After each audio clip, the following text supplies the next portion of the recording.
welcome to the World of Podcast. We are from our week break, ready to get stuck into a very special episode. Where there's going to be a lot to talk about, loads of debates, and loads to talk about. But also it's a very special occasion because this man over here, who is going to be moving on your screen, will be co-hosting. Okay, decided to go back. He is going to be co-hosting today's stream alongside me, where we'll be splitting the hosting responsibility. So I'm going to hand it over to Mr. George Kyle to introduce the rest of our panel and also to explain what this podcast is about. Okay, so welcome along, everybody. Obviously, as we all know, the World Cup is starting very, very shortly. Premier League's now over. We may well be touching on a few bits and pieces at the end of this stream, but obviously that depends on time constraints. But this stream will primarily be to do with the World Cup, and obviously it's our predictions as to what's going to happen in it.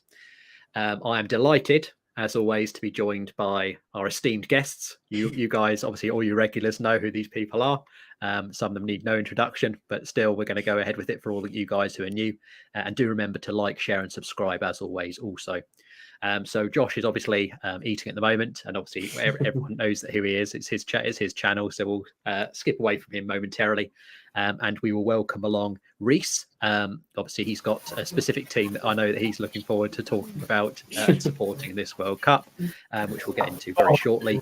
But how are you today, Reese? Yeah, I'm not too bad, thank you.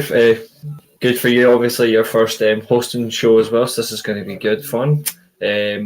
Yeah, I'm just buzzing, ready to go. So thanks for being on, and I second everything. Like, share, and subscribe, and give George some love and respect as well, because it's not easy to host a show. I mean, I know full well, so it isn't easy. So yeah, give him a lot of respect, guys, and be a bit patient as well, because it's not easy hosting on something, especially YouTube. It's not easy, so a little bit of patience today. Perfect. Thank you very much for that, Reese, as always. And our next person, again, no introductions necessary, but we are going to do one for all you people who are new. Obviously, this is Nathan, Cardiff fan, and obviously another man who's got a specific club, or specific teams, rather, specific nation he'll be supporting. How are you today, Nathan? Absolutely. What an absolutely abysmal week it has been to be a Cardiff City fan. I won't touch on it now because I'm just glad that absolute shambles is over with for now, and I can actually support Wales instead of slander my team every single week. Rightfully so. We'll get on to that later about my specific rant that I have against a particular person. Thanks for having me on as usual. Remember to like the stream, guys. Give this man some respect. He is a hero. Take it away, George. Perfect. Thank you very much, as always, for the kind words. Obviously, both Reese and Nathan. We're going to say hello to a few people, obviously, in the comments. We've got obviously Rebecca. We've got Smutty, who I know myself, obviously, is one of my friends as well. And we've also got Josh. Josh is now helping out because obviously I can't do that on my specific screen because he's the one that's in there. But obviously Hella as well. Evening to the fab but late panel. Yes, we were just obviously slightly delayed the stream, obviously, to allow people to get back. That was my fault. Train's being cancelled. It's all my fault. As we know, obviously, with commuting requirements, it does mean that things can be delayed. Obviously, thank you for bearing with us, as always. And yeah, really looking forward to an exciting show. Obviously, the World Cup, very special, only happens once every 4 years. And it's going to be a very interesting and enthralling show. Obviously, get involved as well with your predictions in the comments as well. And yes, I think we're obviously going to go ahead. I don't know if Josh wants to say any more about more of an introduction for himself before we sort of kick off with the stream. So as I said, this show, hosting responsibilities are shared between me and George today. So obviously, I did the intro and George has explained, and that's basically how this podcast is going to go. So me and George will be taking it in goes to basically go for each group. To my recollection, 1, 2, 3, 4, 5, 6. Yeah, there's 9 groups. 8. So sorry, 8 groups I can't count. And I'm going to, in respect to the stream, I'm going to get changed. George is going to take 4 groups, and I'm going to take 4 groups. It just saves one of us having to sit here and basically talk the whole stream. That's kind of the way the logic. I thought this is a good stream for George to take over. So, Mr. Kyle, would you like to start off with the first group, which is obviously your countryman's group, which I think very fits in to start off with England. I know. So we're going to do it differently, are we? Because Group B is my one. Yes. Group. So you're going to do Group B. That's fine. We're going to start off with England. Okay. I thought we were going to do it. I thought we were going to do it. Listen, We don't do things simple enough. We don't do things so. And that is all because of this man below me. We don't do things simple on this channel when he's involved. And also, George, you've got one more person you need to introduce. Sorry, I was just tabbing cross ready with my for my specific thing, but we're very delighted as well to welcome Doug. Obviously, all of you guys know who he is, and again, for those people who are new, obviously you'll obviously go do the introductions as well. But thank you, Doug, for turning up. Obviously, and we're going to get started with the podcast. How are you tonight, Doug? Yeah, I'm good, thank you. It's good to be back, and it's good to finally join you guys for like a big prediction stream as well. It's nice to see Reese in his German top as well. So no, thank you very much for inviting me on, and pleasure to be here. Perfect. So obviously now we're just going to sort of get things kicked off and started. Obviously, as you guys can see on the screen here, we're going to start off with Group B. We're doing this in a slightly different order to the one that I'd anticipated, but obviously we're all mavericks here, and we're gonna proceed as necessary. So let's go ahead then. Obviously, with Group B, as Josh has sort of alluded to, that is indeed obviously the country of my birth. Obviously the sort of team in there, England. We've also got Iran, USA, and Wales. Obviously, when the group was drawn. I've got to admit that there was quite a few shouts of fix and things along those lines, because ostensibly it seemed as though England had got a relatively easy group. Obviously, Wales themselves have been relative latecomers to this group, as well as we know. Obviously, with what happened, obviously what's been going on in the world with Ukraine. Obviously, those playoffs had to be delayed, but obviously Wales did indeed make it. To this, to the World Cup as well. And like I said, obviously we're going to go into Iran and in USA as well. And obviously Wales, as we know, obviously is Nathan's team. So I'm sure he's got obviously a lot of in-depth analysis specifically for them as well as obviously all the other teams as well. Oh my shirt, you be bitch. Yeah, as I said, it's one of those groups. I think just to sort of kick us off, it's one of those groups that, like I said, when the draw was made, it felt like England had got a relatively easy group compared to the other groups. But actually, as I've sort of seen has been pointed out, I think in terms of like FIFA rankings and whether you can sort of judge by them or not, I think obviously this group has got a lot of teams that are high up in the FIFA rankings. So it might appear more difficult, I think, than otherwise it might seem.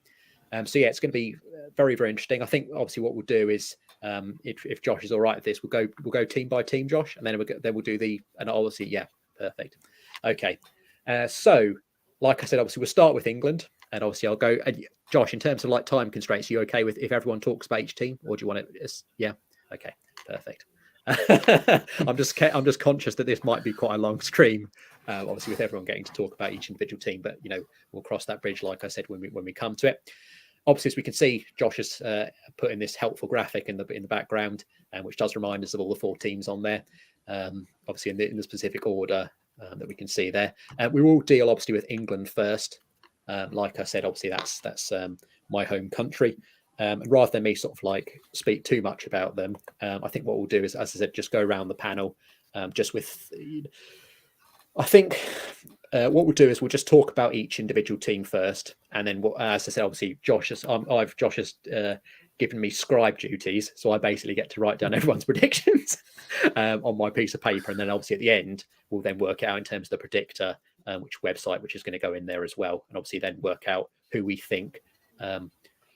Communally is going to win the World Cup, obviously based on that. Obviously we did this, I think, on your channel, Doug. I think we did this last time, obviously with the Euros, and it sort of worked out. I sort of had England going through a bit further, which did turn out to be right in a way. But as I said, obviously, we finally did beat the Germans in a tournament. But yeah, anyway, like I said, we'll start off with England. I mean, just as a sort of brief introduction on England, obviously the Nations League, piss poor, very, very poor form for England. we know obviously in terms of like tournament pedigree in recent tournaments, obviously with Southgate, this is what's sort of given him the stay of execution, I feel. We've got obviously the World Cup, got to the semi-finals, had a few accusations maybe of poor game management, lack of subs in 2018, obviously as I said, in the World Cup 2018. But obviously it came back to bite. I was obviously against Croatia. Some terrible defending by John Stones, and obviously Mandzukic got the killer goal, and of course there was no way back after that amazing Trippier, as we know, the amazing Trippier free kick in the first half, and obviously with the Euros penalty heartbreak again. Southgate, same old issues with him not making subs, it's. Same old really with him. Obviously Josh has very helpfully provided us with the England squad. I think what will sort of kick off in terms of like just so I can open it up to the panel rather than me sort of going on about England, because I can do for hours. I think if we start with you, Nathan, just because I think obviously again I can't really see on this, but obviously you're to my left. Are there any names on that particular squad that you think are sort of standout players that you think are going to do well at this tournament? Or are any players that you think are surprise omissions, or players that you might have taken that didn't get on the or aren't going to be on the plane? For me, a massive omission has got to be Ivan Toney, especially considering his great performance against Man City on the weekend. Loads of people really raised an eyebrow when he didn't get selected, which I 100% think he should have. Like, for me as well, just looking at the England defence, it does raise a bit of eyebrows to me, with the likes of just Eric Dyer, Harry Maguire, John Stones. I mean, John Stones has been prolific for England quite a bit in the last few years, but however, just looking, if you compare the England squads between the 2010 World Cup, 2014, 2018, it just seems to be going on a downward spiral. Yeah. Like, if you had to rank them based on it defensively out each of the four England squads from the past four World Cups, I think this one is probably the worst. Going forward, you're great. I mean, however, like Raheem Sterling, he was great in Euro 2020, however, minus the diving, of course, in the final, which I won't add. But apart from that, I mean, it's England at the end of the day, isn't it? They'll probably win a crunch match. And then, as we saw in Euro 2016, like Group B, there's quite a few banana skin games in it. Iran, you can't write them off. Superb going forwards. Defensively, a bit suspect. USA, that attack, really youthful, really pacey going forwards. And then, of course, we got to mention Wales as well. A massive banana skin. A team who is right up for it. As the Americans say, we are the clutch team in this tournament. So great players, with the likes of Bale, Ramsey, of course, your standouts. And then you got the likes of, youngsters, Harry Wilson, Kiefer Moore, Nico Williams, all of these really good young core coming through there for us as well. But England need to watch it for me. And I think watching a few England streams over the last few sort of days, that I've seen it a lot.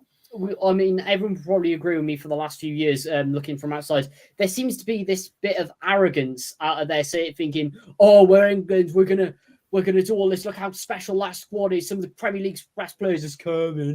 It's coming. Does come in." And it's just no. Be real, people. Be real. Like, that squad is not as strong as it was in 2018. You're missing. It's just get real. Look at the teams you're playing. They're like, oh, it's Wales. They got a population of 3 million. Iran, like, they haven't done well at the last few World Cups. Look at their squads individually. Oh, USA, it's not even their main sport. They play American football. No, that USA squad is really packed to the rafters with some great attacking players. Brendan Aronson, Christian Pulisic. I mean, come on, like, get real. Match them up against the likes of Eric Dyer and Harry Maguire. Good luck, quite frankly. I'll leave it there before I get a little bit more biased, but I'm going to pass it over to you guys to say a little bit more. That's my England rant over for the day, guys. Interesting. Yeah, perfect. Obviously, we'll just sort of, as I said, we're just going to go around the panel. Obviously, Nathan's had his sort of say on England now. Obviously, Doug, We'll come to you now. I unfortunately I've missed your stream that you just had. I was sort of busy with work and then obviously trying to my dinner. So before I came on here. So obviously you probably have already spoken about England. I know obviously there'll be a lot of supporters of England on your channel, obviously as there are on this channel. Just very very quickly, obviously I think maybe if we start off with Trent Alexander-Arnold. Obviously I know you're a Liverpool fan. And I think obviously with him, because of I know obviously with Reece James and Josh has probably already seen this as well. Reece James has been quite vocal, I think, on social media about the fact that he wasn't included. Trent is, and I know that he's definitely been the player I think that's most contentious. I think in terms of that squad, obviously Maguire as well, but we'll get on to him maybe a bit later. But I mean Trent Alexander-Arnold because he's never really been fancied, I think, by Southgate. But I think obviously because of his attacking prowess and also, also because obviously the right backs and other players obviously are dropping like stones. Not quite like John Stones because he's still playing. But no, I think, do you think that Trent Alexander-Arnold is going to have a good World Cup? And obviously the other player that I'm quite interested in is Jordan Henderson, because I think, obviously, I've watched a few Liverpool games this season all the way through, but obviously not as many as you. You'll have watched every single one all the way through. Do you think that Jordan Henderson and Trent Alexander-Arnold, do you think both of them are going to have good World Cups? And obviously, what is your feeling overall about England's squad and chances? I think your squad as a whole is... I think there's a few questionable picks, I'll be honest with you. I think Tomori, for me, had to be in the England squad. He had to be in there. I like the fact that people are saying that you obviously got to go with tried and experienced, and I know that, but try some new ideas like bring in a Tomori, bring in Chris Smalling, for example, because both of them have actually been very very good for Gueye as well. Mark Gueye as well. I think your problem position has obviously been right back as well. I think the three goalkeepers that have gone, I think, are the three that I would have picked anyway. Pope, obviously Ramsdale, and obviously Pickford picks himself as well. The problem I have with England, right? You have picked 4 right backs in that team: Ben White, Kyle Walker, Kieran Trippier, and Trent Alexander-Arnold. For me, I can't understand why he's taking Trent. I cannot understand why he's taking Trent. Shouldn't be there. He has been shocking. He's been absolutely shocking this season. Henderson, for me, I don't think he starts games. I think if you look at it as well, I think if England are going to do well in this tournament, I think you've got to go for a young, youthful, vibrant midfield for me, because I think it's got to be Bellingham. Rice has got to be in there as well. Forward line, Maddison, I'm happy he's in there. I think he deserves to be in there. Ivan Toney, for me, should be at the World Cup. He should be. Why he's not been picked, I'll never know. But obviously Southgate wants to be Southgate and go for tried and tested again. I'm glad Callum Wilson's in as well. And obviously it's a chance sort of Marcus Rashford now to sort of make a bit of a testing for him as well. As Nathan says, it is a banana skin for England, but I think they should just about have enough to top this group.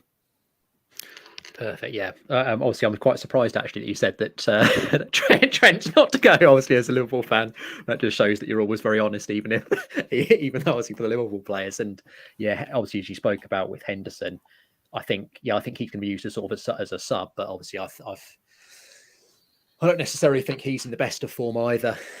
Obviously, I think, again, obviously, when sort of as Nathan alluded to in terms of like previous squads, it feels like there are a few players who are sort of on the way out, maybe. And obviously, he's one of them, again, who's very much relied on his dynamism and energy. And obviously, that doesn't seem to be as much as it was previously. Obviously, going to go on to Reece now with regards to England. We are now going to talk about obviously a few Man United players, obviously, just because we sort of moving on to those as well. Obviously, Harry Maguire, he's definitely another one, obviously, a bit like Trent Alexander-Arnold, who's been in the news a lot. And I think, obviously, you and I both know, Reece, obviously watching these Man United games consistently, that Maguire's in a very bad vein of form. His confidence is shot completely. I think, obviously, he looks tentative on the ball. he's very, you know, he's very cautious, and also he's making a lot of errors, which I think he wouldn't have made maybe like, let's say, a year ago or even like 18 months ago. It feels to me that it's almost like nothing he can do can go right. Obviously, Luke Shaw as well is getting picked. I think for him, it's, you know, primarily because he's, you know, the only fit left back. Obviously, Doug sort of mentioned as well the 4 right backs, but I think obviously Trippier and Walker can sort of deputise obviously in the left back position as well if necessary. And obviously White, you know, he is obviously played as a right back for Arsenal, but obviously he can also play. He's slightly more versatile as well. Dyer's fucking terrible, but Dyer by name and Dyer by nature. I think that's probably just as a sort of thing on there. Obviously, you can talk about Rashford, obviously other players as well, but I think when I look at England defensively, and obviously I'm sort of bringing this in specifically because Maguire and Shaw are going to be obviously 2 United players that are going to be playing, probably starting as well, both of them, because Southgate likes both of them. Do you worry, obviously, for England's defence, and how do you see, obviously, with their squad, how do you see their sort of chances in this tournament? Well, naturally, I'd like England to lose every game, but tonight I'm going to be fair. I think when you're looking at it realistically, there's some players in that squad that I'm surprised are there. Obviously, Doug's mentioned the forward line. I'm going to talk about the defence. I do not know why Tomori has not gone to the World Cup. Tomori has had one bad game all season, and that was the game when he was given a red card that was never a red card in the first place. He's had one bad game. Who cares if Napoli are top of the league and they've got a points gap? Napoli have been brilliant in Serie A. Well, because Napoli are top of the league, that's why Tomori's not gone. I don't understand Southgate's decision by that. I think Southgate's got a very specific issue with certain football leagues, because purely if they're not on the level of the Premier League. For me, it shouldn't matter if you play in the Bundesliga. It shouldn't matter if you play in Serie A. It shouldn't matter if you play in the Portuguese league, which I'll be getting onto as well, because there's another player in that league in particular that I think's also been hard done because his nationality, funnily enough, he is English. I don't think Southgate actually pays attention to the European leagues, because if he did pay attention, Fikayo Tomori would 100% be in that squad. I think John Stones is a good centre-back. I think in terms of what Guardiola wants, he certainly fits the bill. And yes, he has moments where he can be very suspect. But when you look at overall performances for Manchester City for the past 2 seasons, I don't think anybody can realistically fault John Stones over a long period. I think maybe 5 or 6 games maximum out of what, like, over the space of 2 seasons, Man City play over 60 games a season, so it's about 100 plus games. 100 plus games, he's only been bad maybe 5 or 6, and they've all been games where he's been caught out by the likes of Mohamed Salah or Sadio Mane. He's been caught out by like a Marcus Rashford. Like, there's a great deal to that, whereas Tomori's had to handle different types of strikers, different types of wingers, and different types of midfielders in Serie A, where it's so defensively tight. And last year, Milan were not just the champions, but they were the best defensive team in the league. Youngest defence in the league as well, might add as well. The youngest defence. But one bad game and he doesn't get picked. I don't understand that at all, and I feel sorry for him in that respect. I think defenders like Mark Guay, who I mentioned a couple of minutes ago, I think he's had I think regardless of the fact that he's not, Crystal Palace haven't been particularly great this year, but they have picked up results where it mattered. He's been consistent for them at centre-half. I don't think he's put a foot wrong. I'm just trying to think, is there anybody else at centre-half? Maybe. Not sure. Maybe one of the Newcastle lads. But other than that, I think I don't mind favouritism to some degree, but there's a fine line between favouritism and picking players on merit. And yeah, Lewis Dunk, good example. I purely think Southgate has not decided on merit on this one, and it's repetitive to the hypocrisy that he said when he got the job he was going to pick players based on merit. If you're not going to pick players based on merit, then openly admit it. There is no shame in going, actually, there's no shame in going, actually, what I said when I got the job, I was going to pick players based on merit. It's not working because they don't fit how I want to play football. If he came in and said that now, fair enough. But he's constantly contradicting his point to that, and I think that really does have an element of control, because if you're also picking players on merit, Ivan Toney should be in that squad. Marcus Edwards should be an option as a winger. He's had a brilliant season with Sporting. He had a brilliant season last year as well, even though they finished second. Tam Abraham's recently started scoring, but he's been consistent with Roma from pressing from the front. He might not be a typical hold-up striker, but when you look at strikers outside Harry Kane, yeah, Ivan Toney's a very good player, but I would still say their second best striker is Tam Abraham, in my opinion. I think he is England's second best striker.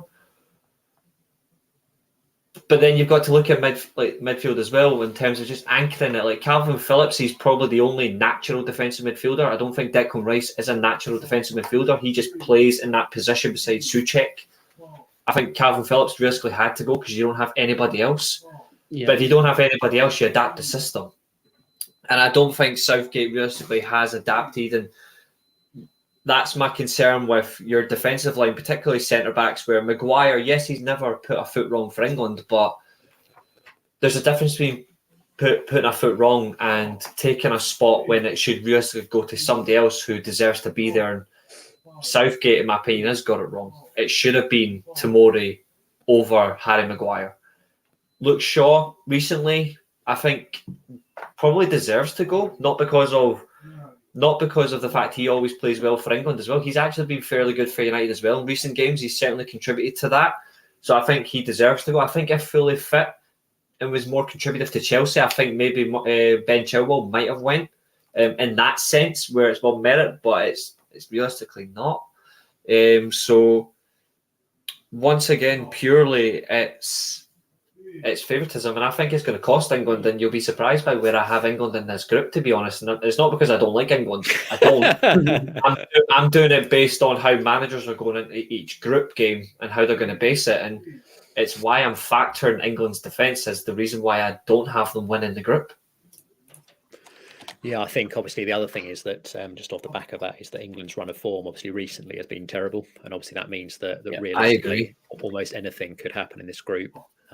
Obviously after a poor vein of form. Obviously just on Maguire, I think when I sort of mentioned about that in terms of like his England form, obviously in the Nations League, obviously against you guys, obviously Germany wasn't great either. Yeah, that's what I mean. So obviously there is that starting to creep into his England performances as well. So it is just an interesting pick. But obviously, if we speak about Maguire, obviously at tournaments, he was obviously in the team of the tournament last year, obviously for the Euros. And he did hit that absolute thunder, the best penalty, one of the best penalties I've ever seen in that penalty shootout. It's penalty by centre half I've ever seen. That's for sure. It was absolutely amazing. I think the one I always think of as the best penalty I've seen was obviously Owen Hargreaves in the 2008 Champions League. You knew that he had to score that penalty, obviously in that shootout, because obviously we were down because of what Ronaldo had done, and he fucking smashed it right in the top corner. Yeah, just had to bring that in there because I still remember that all the time as my favourite penalty. Josh, we're obviously going to come to you very quickly on England. Obviously, I've given all the guys, their various clubs, just talked about them specifically, as well as obviously, and then they can sort of move on to the overall squad. Obviously, Reece James, like I mentioned, he's been very, he's doing a sad face. Reece James is unfortunately, obviously, is out. I was quite shocked actually on that one, specifically because obviously what his reaction seems to suggest that he feels that he should have been taken, a bit like I think a few other players are doing this as well, being taken so that they can be used, obviously if they get fit. And I think he's quite annoyed that Southgate has decided that because he's obviously a doubt, he's decided he's just not going to take him. I think that's what Reece James is sort of arguing about. Obviously Chilwell not coming either.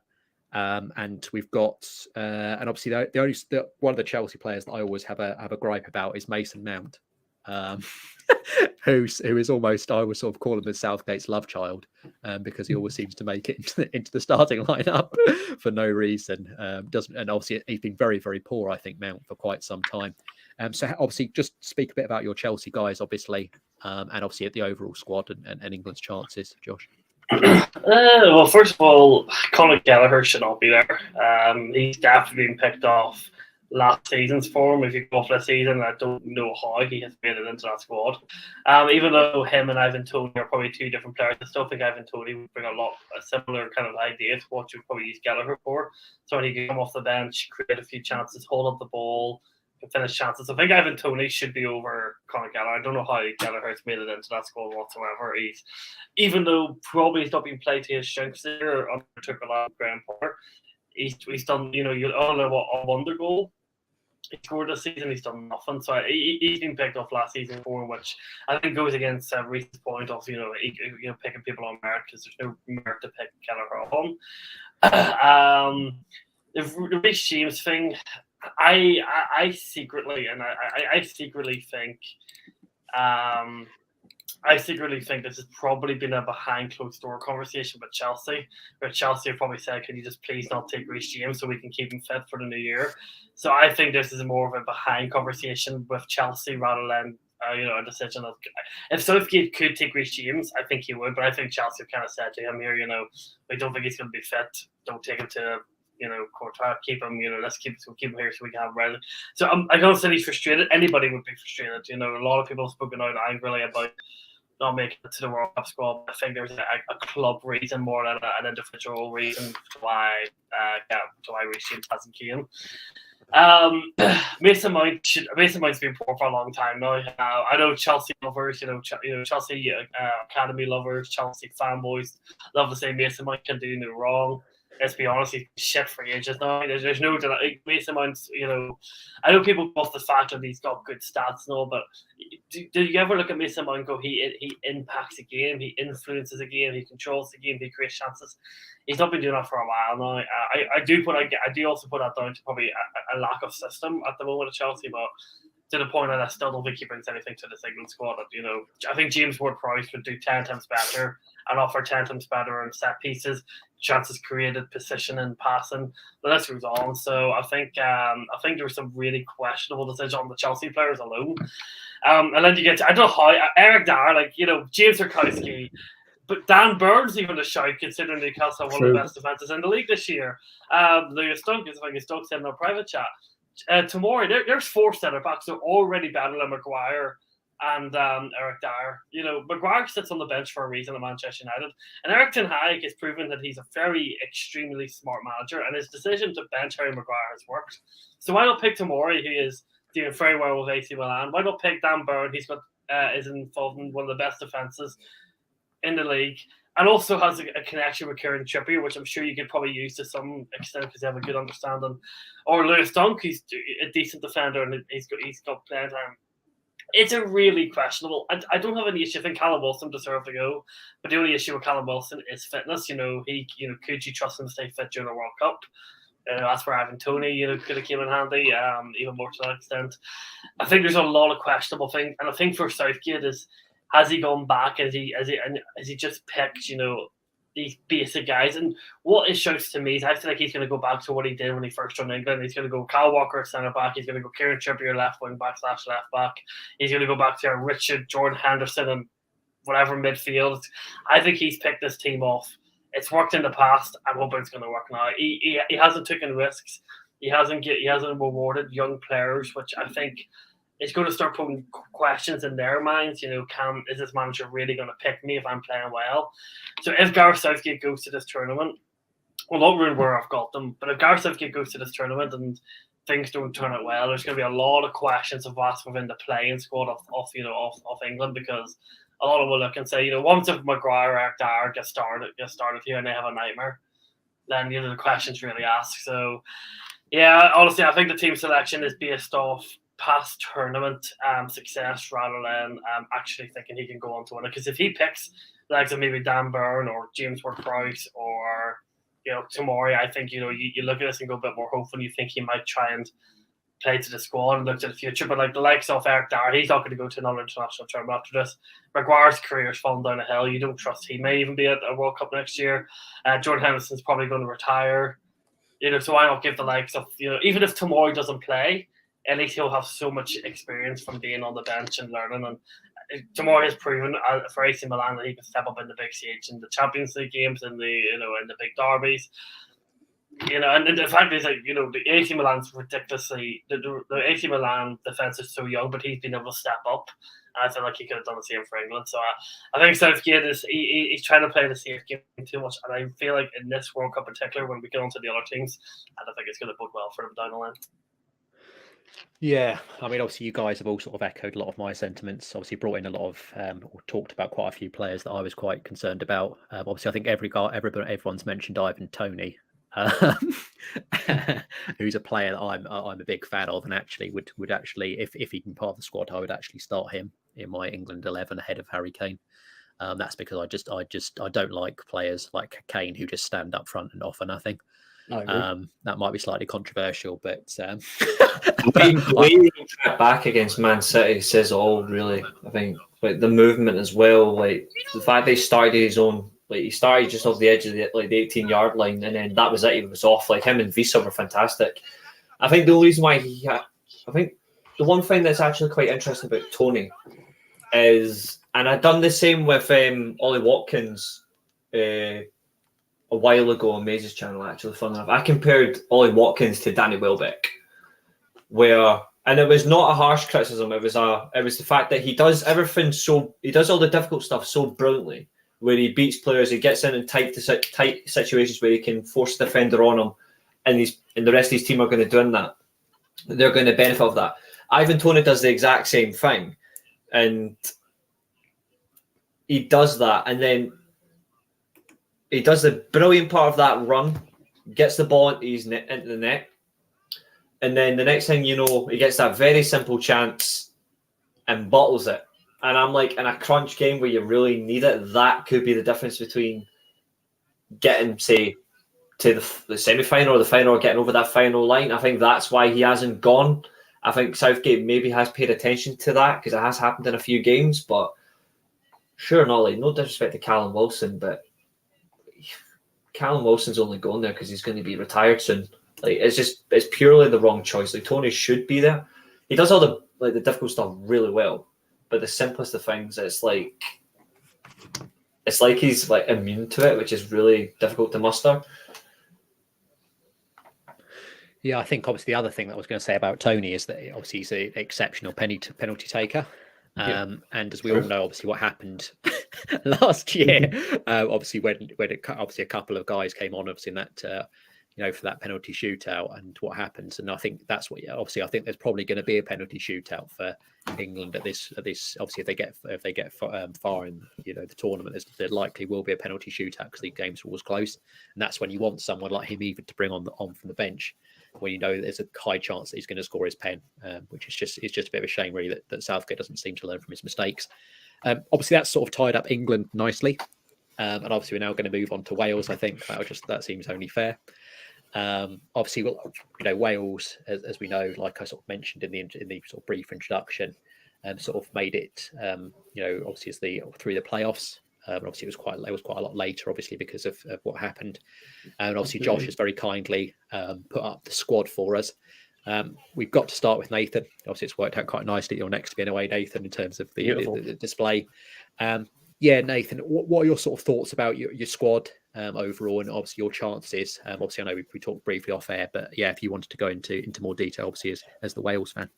For me personally, could not have asked for a better squad than that. If I had to close my eyes before this was announced and pick the squad, it would have been what is on the screen right now. Absolutely spot on, a mix of youth and experience as well. You can see what Rob Page has gone for this. And to be honest, as every single Wales fan, minus if you live with an SA postcode, is happy with this squad. And pretty much that's all of Wales. But I won't get onto that now. That's just another matter. As for our chances and everything, really, well, it's definitely a group that we can get out of. However, I need to think about this one and put it right. For me, we have to get something out of Iran. I think we can definitely do it. If you compare some of the recent groups that we've been in major tournaments, of course, we made it to Euro 2016 and Euro 2020, was able to pick up a good win against Russia and also a good win against Turkey, two of the bottom leaders.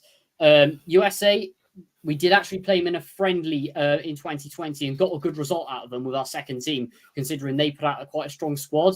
So I reckon if we get a point out of them, and then then we just leave it to the England game, where hopefully we should be through by that point. Give England a good game. If we get a draw, I'll be happy for it. Then I think we should be able to comfortably get out of this group. If we get a loss against either Iran or USA, then that could spark real danger for us. And that means they'll put a lot of pressure on us, which we don't need against England. However, everyone knows USA calling Mr. Clutch, Gareth Bale, of course, did score that absolutely fantastic goal in the MLS final, of course, where he actually won them the MLS Cup. What a goal that was. Gareth Bale is such a clutch player at the moment, like scoring in Copa del Rey finals, European Cup Winners' Cup finals, or whatever it's called, Champions League finals. Of course, that bicycle kick a few years ago. Bale turns up in the big games. In this playoff semi-final and in the final, he scored both goals as well. He is going to be up for it. It's our first World Cup since 1958. We're going to do it.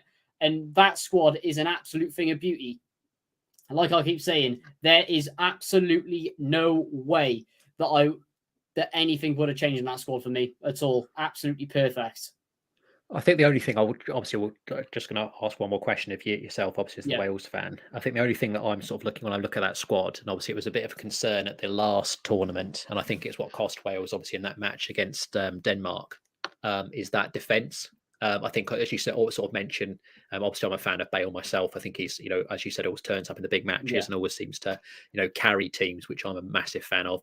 I think obviously midfield, obviously Alan and Ramsey, two top players, obviously who played at high levels. But I think maybe the defence, other than obviously Ben Davies, I think that was maybe what sort of cost you last tournament.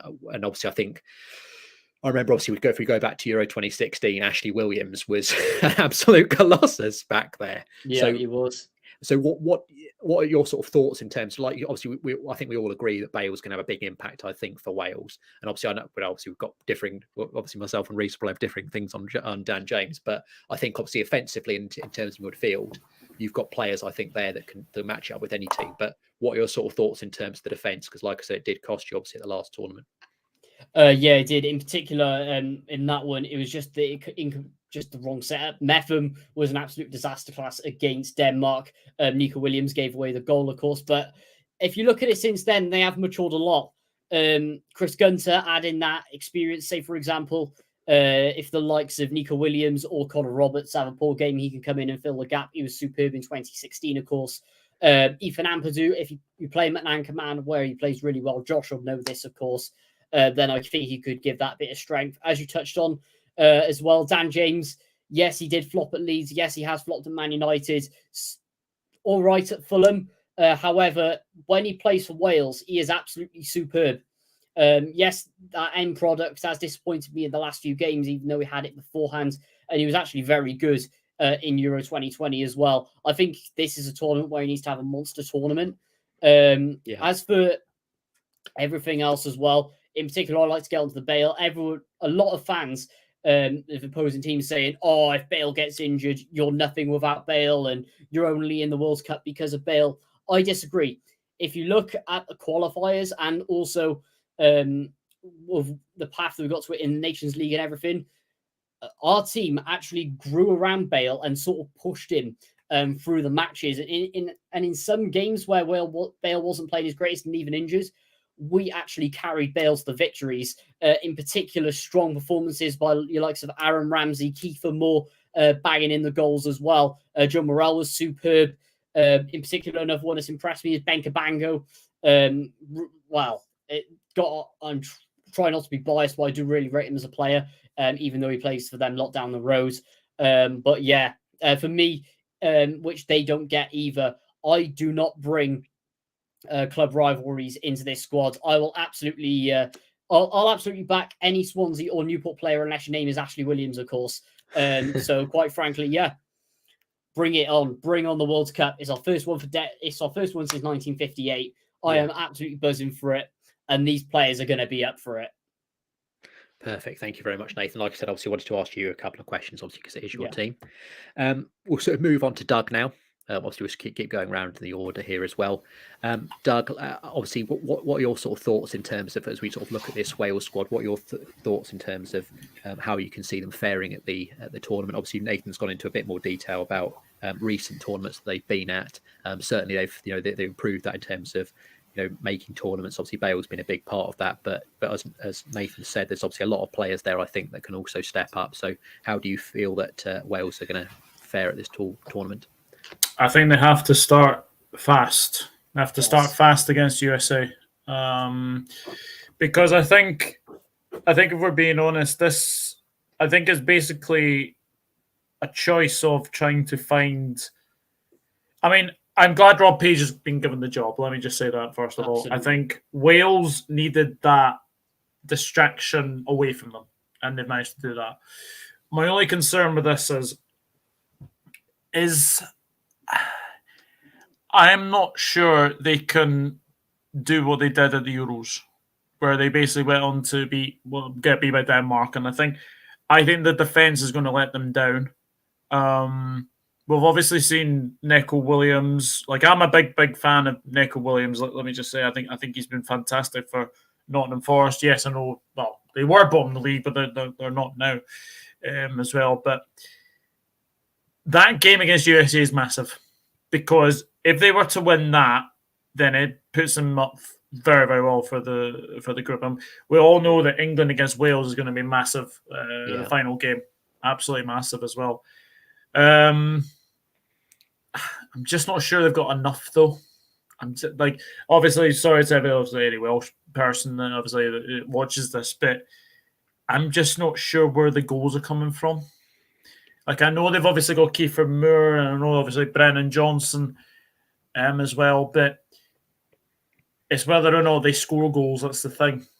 Now, Gareth Bale has been magnificent.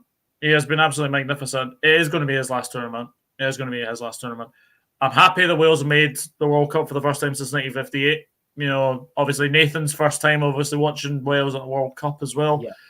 I'm just not sure they've got enough. And, Dan James, it had to be him that scored against Manchester United yesterday. Had to be him. Absolutely brilliant. It was written in the stars, as I said yesterday. I just don't see. I think Wales have to beat USA and then obviously hope to beat Iran to get second. If I'm being honest, I think they have to beat USA. Yeah, obviously, I think I sort of quite concur with your statements, obviously, in terms of the defence and the attack. I know, obviously, and sort of briefly reminded me, obviously, when Nathan was talking about Dan James, that obviously in a lot of those games as well, he had, I think, obviously in the playoffs and stuff like that, he had opportunities to kill the game. And then it's like, as usual, it's like, Dan James, fucking hell, what are you doing? If anyone's seen any of my vlogs, you will know exactly what I mean. Yeah, no, I remember your vlogs as well, Nathan. Obviously, even you were like, even though you obviously do support obviously all your players and stuff, and obviously you've been quite positive about Dan James. Even you were like, why is he not killed off this game? Because that obviously there's a lot of players, I think, and obviously Dan James falls in this category where they have certain physical attributes which are so good that it almost doesn't matter what other qualities they've got. And obviously I think Dan James, because he's so quick, that means that you can almost forgive him for quite a few other deficiencies that he does have. Certainly. Reese, obviously we're coming to you now. Okay, that's fine. Reese, obviously we'll come to you now. Obviously about Wales. I think obviously Doug and Nathan have touched on defence and attack and so forth. What do you feel about Wales's chances, obviously coming into this tournament? There's obviously Josh has got up here that they've got obviously that first game against USA and starting quickly. Do you also agree with that, or do you think that they can sort of slowly grow into the tournament a bit more?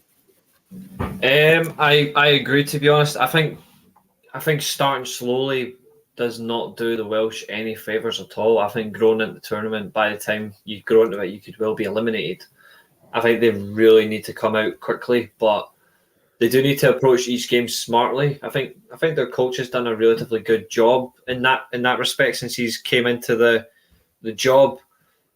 And obviously they play the occasion as well. I think that really is important. I'm just not sure Wales get out the group. they've played really well in recent tournaments, the Euros, and that's fantastic, especially the distance they've gone. I just think the World Cup maybe just be a bit. I think it may just be a level just too much ahead. Like that's no disrespect to this Wales team. This Welsh team plays really good football. I just think there's expectation and then there's reality, and I think in regards to, I don't think Wales get out the group, but it's only just. I think they will finish third, but they have got good chances anyway. Like they do have a very good chance of getting out. I just think the expectation really will catch them out. I think when you look at real match winners and big game players, I think they only realistically have maybe two, and that's Ramsey and Gareth Bale. I think the rest of the team is very strong and well organised, and they do their jobs, but realistically only two big game winners. Whereas I think America realistically has like 3 or 4. England have got a fair few, but England's real issue has always been smugness and arrogance, and has always got the best of them, really. But Wales, for me, their issue purely is the environment, the expectation, and I just think they get caught out silly errors, and they will in particular get caught out in this game. That's what cost us in 2016, to be fair. Yeah. Because of stupid mistakes against Denmark.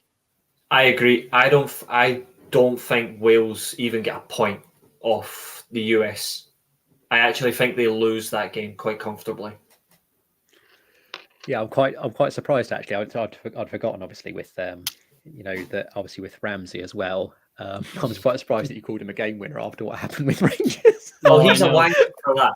He's not a game winner for us, but he has been for Wales. He's been a big. That's game what player. happens when you put an ex-Cardiff City player into a Rangers squad. That's what happens. That's what happens when you put a false footballer in a team that wants to win a European trophy.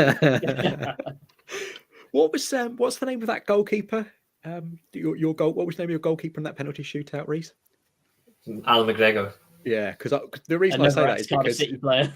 It's because obviously he was bigged up before the penalty shootout. He was bigged up as like this amazing penalty saving keeper, and I was like, oh great, he's got a very good record at saving penalties. Yeah, but I was like, oh great, Rangers definitely going to win this now. And then obviously it didn't. He's had a good record over the years at saving penalties. It just did not go well from the expectation at all in the tournament. Midgets.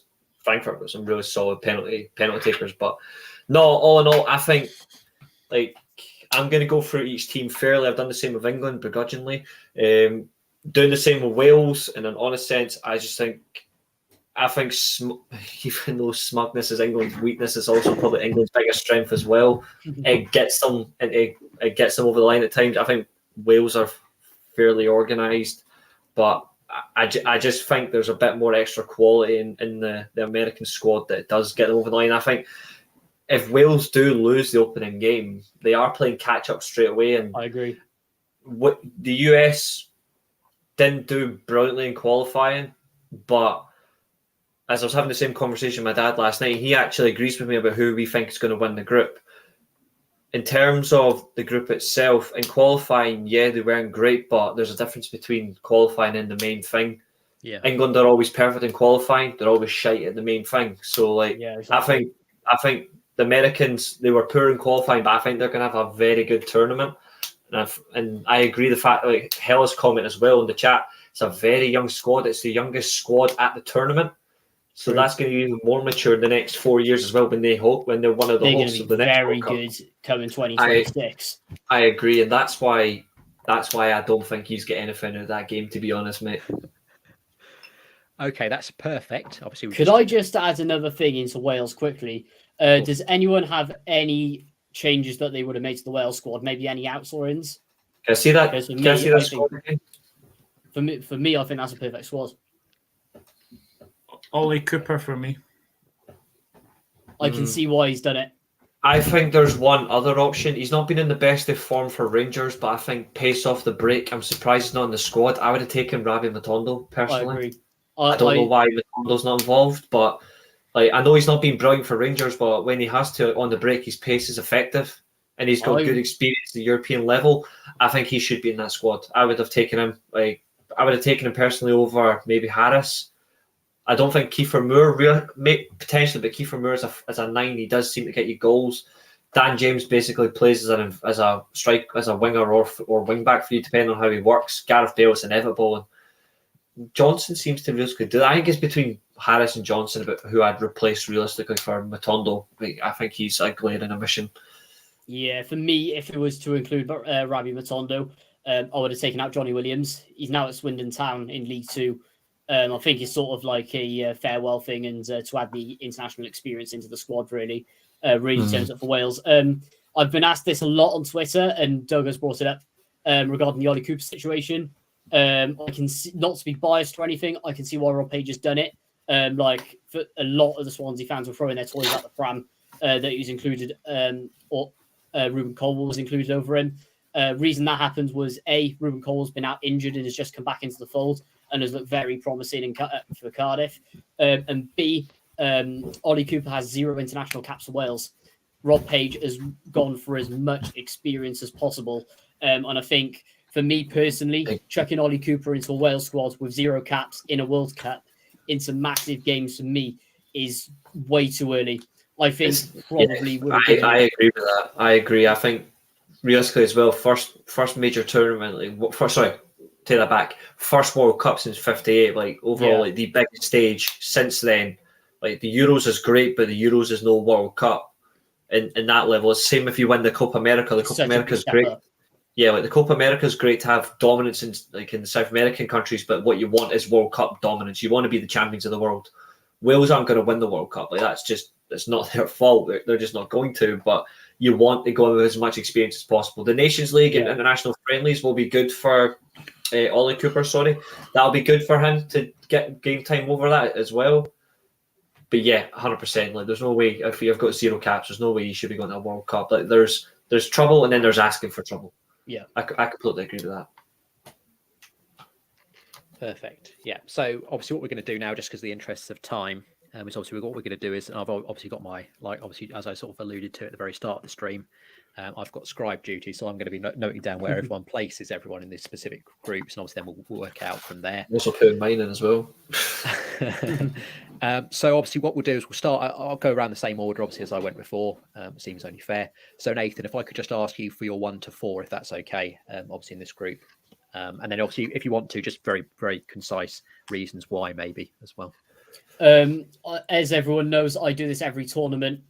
England, Wales, USA, Iran. England, Wales, USA, and Iran. Okay, 1, 2, 3. Always do that on purpose. Perfect. Josh is just showing a few of the squads again as well. Doug, if I come to you, if that's okay. Obviously, I think you'll probably have already done this on your specific personal stream, but yeah, if I could have your 1 to 4, if that's okay. Yeah, sure. 1 England. I think you're all sleeping on Iran. I'm going 2 Iran. Wow. I'm going 3 USA and 4 Wales, because they have Carlos Queiroz as manager. And in my opinion, he is the best manager out of these 4 nations in this league. So for me, it's England, Iran, USA, Wales. Just very quickly before we get into before we get to Therese as well, I would say we haven't seen mine yet. I'm not sleeping on Iran either. Just not only because obviously of Queiroz, but also because recently in tournaments as well, obviously there was that hair raising moment against Portugal as well. That's true. Where there was it was very, very, very close as well. But yes, Reese, if I can have your 1 to 4, if that's okay. Now, obviously, if you want to give any explanations a bit like Doug, then you can as well. Yeah, of course. I've noted mine down as well, because I'll be hosting a Friday stream on the Weekly Armchair for World Cup predictions as well. So mine's will be the same. I've gone for America to win the group. I've gone for the States. I've gone for the States to win it. I've gone England second. I've also gone Iran third, and I've got Wales fourth. I completely agree with Doug on the Iranian part, but it's not because of the Carlos Queiroz part. That's a fantastic point. I've gone for Iran purely because of the climate as well. I think that will go in their favour as well. I think the States purely, some of the players in that squad are playing at the highest level. You've got the likes of Aronson as well, Tyler Adams. They're in the Premier League. They were still playing at top level, but they're now in the Premier League as well. So it's faster pace, and the Americans play faster pace. You've got the likes of Weston McKennie, who plays for a shit club, but he's still a good midfielder. The likes of Deander Yedlin as well, fantastic wing back. He's also got abundance of pace, so that'll keep the likes of Sterling quiet as well. And obviously they've got a fantastic striker up front as well, which says it all really. So yeah, I do like the build up of their squad, and I think it's marginal, but I think the US are going to take the group. Perfect. Yeah. Obviously, as you were saying, I think Aronson in particular, of those players that you sort of mentioned, I'm a big fan of his. I think he's absolutely brilliant. I really like him. Yeah. So yeah, obviously, Josh, if I can take your 1 to 4 as well, if that's okay. I think I'm going to be the standard here. First of all, going with England. Regardless of, I think England are still the strongest team, and they've got the most experience. They've got probably enough people. They're probably definitely got the best overall squad, even with the dodgy picks. Second, I've got America. Third, I've got Wales, and fourth, I've got Iran. I think Iran is going to be a little bit like what Hungary was in the Euros. I think, they're the underdogs in this group. You don't give them much of a chance. I think they will give teams games. I think there will be a pain in the ass to beat. But I think they will just have that little bit lack of quality. But I don't think they're going to be run over in any game. I think they're going to be a really difficult team. England just have that experience and know-how, which I think the Wales team does have, but it probably lacks a wee bit. And the American team definitely lacks that kind of experience. But I think America has more quality than Wales. I just look at that Wales defence and go, if their backs against the wall, do you see, is there much of a leader in that team? Ben Davies isn't really much of a leader. Joe Rodon's barely played football, and Connor Roberts probably won't even start. So I think Joe Rodon's actually played loads for Stade Rennais, by the way. He is absolutely doing superb in Liga. That's French league, and I'm really good do on that French league. So for me, I think England have the most experience. They'll probably get through the group, but they'll get through it ugly. America probably just edged it on in terms of quality against Wales. I think Wales will get first. I think they'll beat Iran, but Iran will be that team. They'll be a pain in the ass, but will just lack that little bit of quality to get over the line. Sorry, so just to clarify, your order is England, then USA, then Wales, then Iran, yeah? That's correct. Yeah. That's affirmative, sir. Okay, that's slightly that's slightly mucked up, because I actually had when I had it a slightly different order, I had it as though what our averages would all be quite nicely. Very quickly, my sort of final thing, my table. Nathan's gonna quite like this actually, because I already know what you're going for. Obviously, because unlike you guys, obviously you're all sort of saying Wales are going to do poorly. I'm going to back Gareth Bale to carry this Wales side. So I'm going to go England first. Maybe a slight bit of bias there, but also at the same time, I think obviously squad wise, I think we're just going to about creep over the line. I'm going to have Wales second. Like I said, obviously I think I've been impressed with what they've done in previous tournaments. Obviously getting out of there, and like I said, I think Bale will be a difference maker. I've got Iran third. I think a bit like obviously what Doug said. I think that they'll do better than other people might think. And obviously that does mean that USA are fourth, which I feel a bit bad about. But I think what we've come to decide really when we've sort of gone through this group 1 to 4 is that because there's so many different permutations that everyone's got, it's a really tough group to call. And I think that's ultimately it could really be realistically be any order, I think. And also I think this World Cup's come way too early for USA, because basically the next World Cup they'll be hosting to Canada and Mexico. So I think it may have just come a little bit too early for them. Perfect. Josh, do you want me to just shall I just work on the 4 in the background, try and work out what our averages are? Yeah, you work away while I take over. So we're going to move on. Our next group, we're going to be moving on to what is Group A. Group A consists of the host, Ecuador, Senegal, and the Netherlands.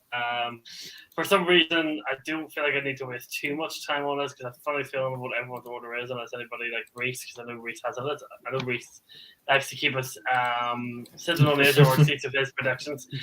I'll probably start. I'm probably going to start off with this one. So for me, first of all, is the Dutch. I think the Dutch squad is really good. Is really good this year. I think Louis van Gaal is definitely probably the right man to take him into the squad. I think he's got some good going with the Dutch. He's in the limited games he's had with them. He's still trying to work with the squad. Obviously, there's this whole contention of remember when Frank de Boer changed to 4-3-3 and the whole Dutch nation had a heart attack. I couldn't believe it. They lost their 4-3 beloved 4-3-3. But I think Van Gaal has I think he's found a working system. I think he chose a good squad. He's been interesting elements. He hasn't took a Cesar, who's been a strong goalkeeper. But I think Louis van Gaal he's got the most experience. I think the Dutch have got a really good core squad to work with. Second of all, got Senegal. The reason why Senegal is not top two is I think Mendy's out of form. Josh, come to me. I think obviously Senegal, Mendy is completely out of form. I feel like that's a big issue for them. Mendy just isn't himself. Sadio Mane, again, a massive loss in the attack. So I think those two elements. I know he's going, but he is. We don't know how fit he is. That's the only thing. Yeah, we don't think he'll be fit for the group stages. Or he won't be fit for the first few games, which I think will be. Yeah, I think that's what separates the Dutch. I think the Dutch with Louis van Gaal, that's what they probably just said Senegal. I've got Ecuador third. I don't know if I've got Porto fourth. I think Ecuador a tiny little bit better than Porto. Yeah. We just say that's an awful game to open the World Cup on between Porto and Ecuador. That's generally pure rubbish. I know people are still going to watch it because it's the World Cup, but my God, I think it's going to be like Russia and Saudi Arabia all over again, where it's just not a game that excites you too much. So, Nathan, what's your prediction for Group A? For me, Netherlands, they have enough to get out of it for me. They were okay when we played them. They just need, if they can get that gel in and get a bit more firepower, then they should be able to top that group easily. Senegal, they got a good foundation of their squad, headed up by Sadio Mane, who will certainly get the motivation there. So, I'm going to go Netherlands topping it, Senegal second, Ecuador. That's a really tough group for them to go into. Will they emulate their best ever finish, which I believe was in 2006? I don't think so. It's such a tough group for them. And then, so I reckon they'll finish third. And then for the second time in the World Cup history, last time it happened was in 2010 for South Africa. Qatar are going to finish at the bottom of the group and will be only the second host nation ever not to get out of the group. I think Doug was having a bit of an internet connection, so we'll have to come back to him. Reese, what's your prediction? The exact same order. Holland, Senegal, Ecuador, Qatar. And George, I have a funny feeling. I know you're working on averages, but I don't think you have anything different to anyone unless you got Senegal top of the group. Sorry, I was just working out. If you want to know, I don't know if you want me to note down. Right, I've worked out the averages now for the Group B. So the order that we're all going to have it in is going to be England first. Basically, what I've done is, just so everyone knows what it is that I've given 4 points basically for each person's group. I've given 4 points to whichever team they put first, 3 points for the second, 2 points for the third, 1 point for the fourth, and then obviously cumulatively worked out all the totals for each team, and obviously then just worked out who's has the most points and fewer and so forth. So for Group B, the overall standings are going to be England first, second are USA, third is Wales, and fourth is Iran. So that's the average. Sounds good. And what's your prediction? And then, in terms of my predictions, actually, obviously similar to everyone else, obviously in the same sort of order. I think the only thing that might hamper things is obviously with you can never discount, I think, home support, and also there might be a temptation with Qatar to do Qatar to do things. Let's just put it that way, which might. I can almost see like some bent officiating in certain matches where, like, you see the referee kick the ball into the goal for Qatar. But you wait and see on that one. So I bet there will be something. There'll be some sort of horrendous officiating. But in all seriousness, actually, shall I throw a curveball here? Actually, yeah, I will. Oh fuck it, I will do. No, I can't actually. The reason I can't is because I wanted to have Senegal first and then Netherlands second, and obviously the remaining third and fourth. But the reason I can't do that is because I don't know if Mane's fit, And I think a lot of it depends on if I knew Mane was fit, I would have, because obviously Senegal have recently done very well, obviously in the AFCON, good tournament experience. I think Mane is one of those players who almost equals the playing field against any team he's playing against. He's that good. So, but I can't do it only for that reason. I can't do it. So, yeah, a long way of saying basically I've got the same order as everyone else. So Netherlands first, Senegal second, Ecuador third, Qatar fourth. Reluctantly, like I said, just because of Mane's fitness. Yes, Senegal right now, like Sadio Mane's position right now, honestly, because it's the first World Cup I watched, so I know this like the back of my hand. Sadio Mane right now in his exact position is exactly what happened to Zidane in the 2002 World Cup. Him and Ronaldo were the best two players on the planet. They were untouchable. Ronaldo was coming back from injury. He was in shape. He was ready to go. Zidane was fit going into the World Cup, got injured really quickly, and they were forced to play him in the third game. And Zidane looked like he looked completely average, which is not Zidane like. And France obviously went home like with zilch. So I agree, Mane's the exact same position. It's a shame really, because I'd love to have seen a full fit like Mane. I said it to Doug on the stream we did, that I had Senegal to knock England out purely because of Sadio Mane. So but I think Mendy's the big problem. Like he has had such a massive decline within not even a year. Like it's so fast that it's completely shocking. Just very quickly, Josh, before obviously we go to Doug and his sort of four, just picking up what Reece has just said about Mendy. Still a good goalkeeper though. Well, no. What I would say is there was obviously again I'm watching AFTV. There's obviously there are a few Chelsea fans on for that match. It was the Chelsea Arsenal match recently, and one of the Chelsea fans sort of said, "I don't think Edmund Mendy's ever been that good." And there's a part of me actually that probably, and Josh will remember this as well from our streams, obviously years ago when we did them together. That I said to Josh that Mendy doesn't face many shots. I said obviously it was like 0.4 or whatever shots it is per game. And as soon as that stopped, I think as soon as Chelsea's defence, which was obviously when they won the Champions League, was incredible. That was the secret to their success, as well as obviously N'Golo Kante doing what N'Golo Kante does. As soon as that stops, we'll see what he's like. And obviously, I think we've seen that. I think that with Chelsea, obviously with Thiago Silva surrounded by two terrible defenders in Chalobah and Koulibaly. Then obviously that's again obviously talking about Senegal as well. Obviously with Koulibaly, he's in absolutely shit form as well. But I think Mendy, as you said, is a potential sticky wicket as well. So yeah, just a bit of a shame for Senegal. Really.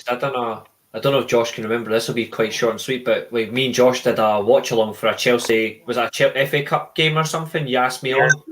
And I said Edouard Mendy isn't in the top 5 goalkeepers. I still think he's a good goalkeeper, but I don't think he's top 5. And I got hounded for it.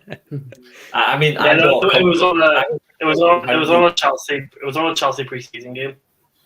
It was a preseason. I thought it was a cup game, but either way, I was just like purely I was just being fair. I was like, I don't think he's top 5 at all, but I think he's a good goalkeeper. But I got fucking torn into it. I was like, well, I guess this is the same thing where I'm getting beaten these predictions. I mean, I always seem to be right in the end. Funny that. Doug, you want to explain your quick selection on the Dutch, Senegal, Qatar, and Ecuador? Yeah, I've just got a feeling that Qatar will beat Ecuador, or maybe draw actually. They're a bit of an unknown identity, Qatar. As I said, I don't watch a lot of Asian football, so I don't really know a lot of their players. But I think if Mane had been fit, I would have probably said Senegal would have won this group. Because I think, as George rightly alluded to, Mane against anybody, especially in his Senegal days, he can go up against anyone. But I don't think he'll be fit against Netherlands. I don't think he'll be fit to play. So for me, I think it'll be Netherlands, Senegal, Qatar, and then Ecuador. I worry about Ecuador. They have some very, very good players, don't get me wrong. It's a lack of goal scorer for them. Like we spoke about, it's only that left back in Caicedo. That's it. Yeah. Like genuinely good players. Like. So George, here moving on to your next group. This is some quality group: Argentina, Poland, Mexico, and Saudi Arabia. This is a brilliant group. Yeah, this is a a good group. Yeah, what we'll do is obviously, as Josh said, we'll obviously try and keep it nice and short. So what we'll do is just literally go around obviously the 1 to 4. But again, obviously, if you guys want to expand obviously on your sort of selections, we'll do it that way round. So yeah, Nathan, if you want to go first, obviously we'll keep that order. So yeah, you're 1 to 4 in this group, if that's okay. And obviously, like I said, just an explanation as well if you want to. Yeah, that's fine. Argentina for me, obviously top in this group. I actually think, and I've been pretty consistent with this, I think South American team's actually going to win the World Cup. So yeah, for me, 100% Argentina's top in it. Then Mexico, I think, will finish second. I actually think they're going to get a result over Poland. Saw Poland in the flesh a couple of months back. Was really not impressed by them at all. Lots of time wasting. Got very unlucky the way their goal. One of the worst referees I've ever seen. Aside from Lewandowski, I'm not impressed with the rest of their squad really either. They have some all right players, but I'm just really impressed. And I think the pace of that Mexico team will absolutely overwhelm the likes of Poland and Saudi Arabia as well. For me, Poland come third. And it's quite likely, well, a lot of pundits are predicting them not to get out of the group either. It is a pretty much Mexico versus Poland for that second place spot. And Saudi Arabia, this is probably the last group they wanted to go in. For me, they're miles off Mexico, Argentina, and Poland, and I think they'll finish bottom of the group on 0 points. I can't wait to shock you then. Perfect. So I've obviously got Nathan's placings now, and I've also obviously put, like I said, I'm going to do the exact same totals because I think there might be some discrepancies here potentially compared to obviously the very relatively easy group that Josh had just now, where it's was apart from obviously Doug slightly wild card in terms of third and fourth. Everyone else was pretty much on the same page. So yeah, Doug, if you could give me your 1 to 4 in this group, if that's okay. Yeah, 1 Argentina, 2 Mexico, 3 Poland, and 4 Saudi Arabia. There's one player who just turns into an absolute machine when he plays for Mexico, and it's Guillermo Ochoa. Every World Cup he has played in, he is an absolute beast. So I think he's going to have another good World Cup. So yeah, for me, Mexico will just scrape Poland and to get second. Perfect. Yep. And then obviously Reese, if you could give me your 1 to 4, please. Yeah, first Argentina, second Saudi Arabia, third Mexico, fourth Poland. Can you repeat that, please? Did I just heard that right? Yeah, of course. Argentina to win the group, Saudi Arabia to come second, Mexico to come third, Poland to finish fourth. Can you please? May I add as well, Poland is absolutely awful in the Nations League. May I also add?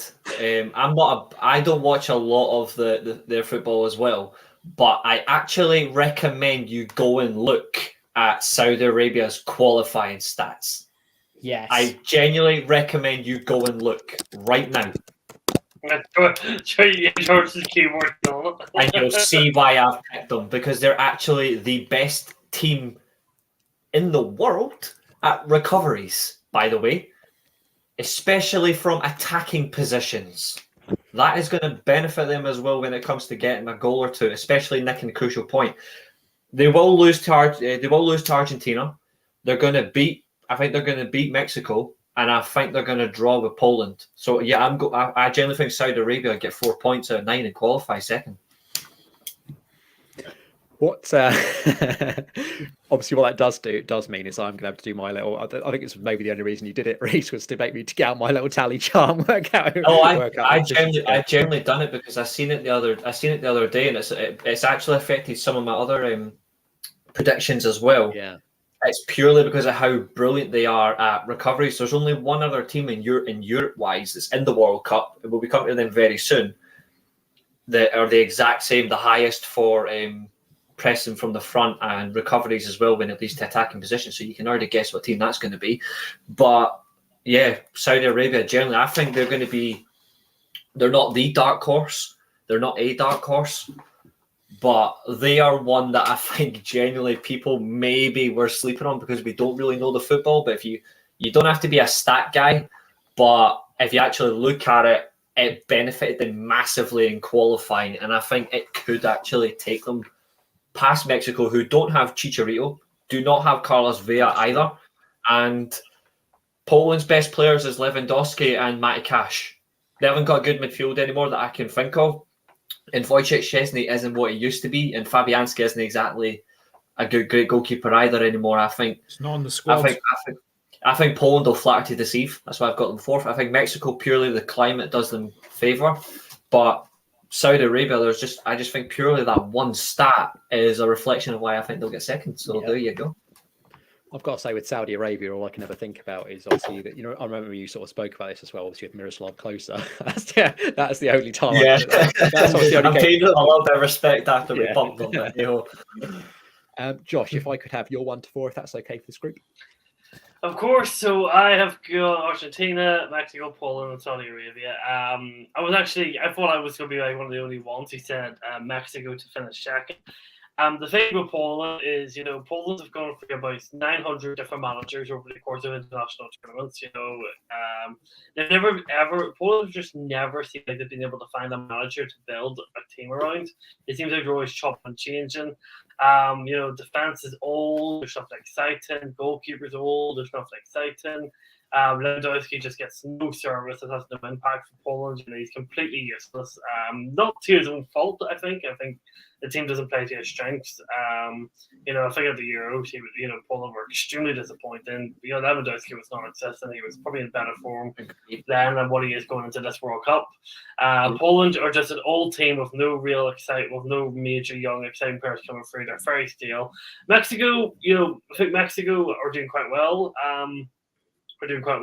This year. They've got a good, young, exciting team with the right experience. I think they've got the right people for this tournament. But I do think Argentina, who compared to where they were in the Euros, they were an absolute shambolic disgrace in the Euros. They definitely look like a team that could, is a team that's going to be an eye on. Obviously, all eyes are on Lionel Messi this year because obviously this will probably be Messi's final international tournament. So I know all eyes are on him to probably step up big this year. But I think I don't think Saudi Arabia are going to do very much in this group race.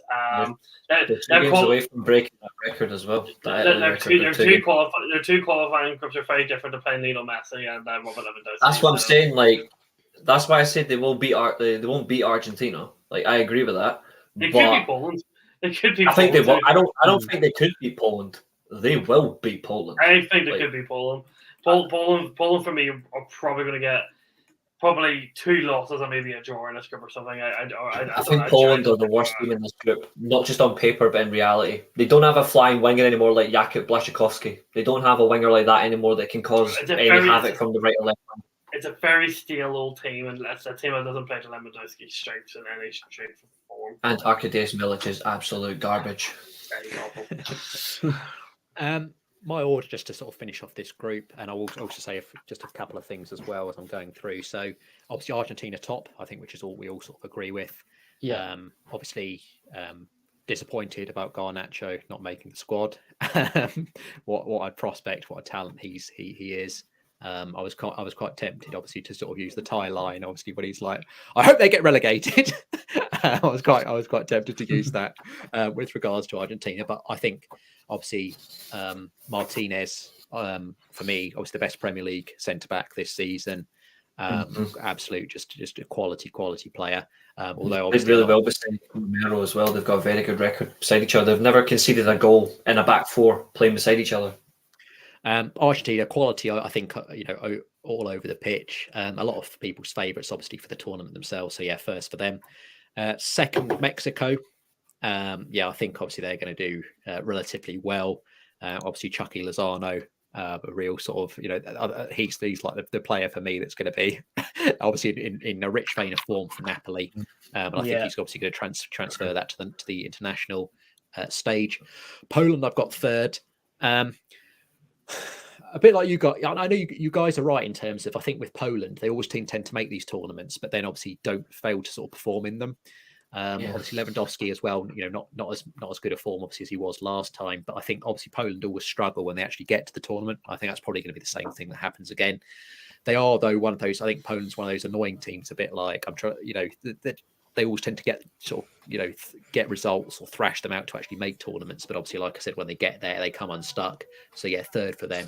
And yeah, fourth, Saudi Arabia. Obviously don't know much about them, but as I said, I've still got memories of what Germany did to them all those years ago, in the back of my mind. So yeah, I think they're going to come fourth. So yeah, and obviously I think as well, just to sort of bring in a few of the comments as well. Obviously Shane O'Donnell sort of put his 1-4 in this group as well, with Argentina, Mexico, Poland, and Saudi Arabia, which sort of goes with the consensus.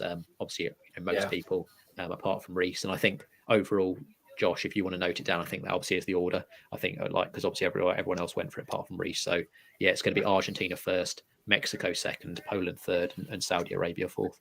Poland have not qualified to the round of 16 since 1986. That was going to continue.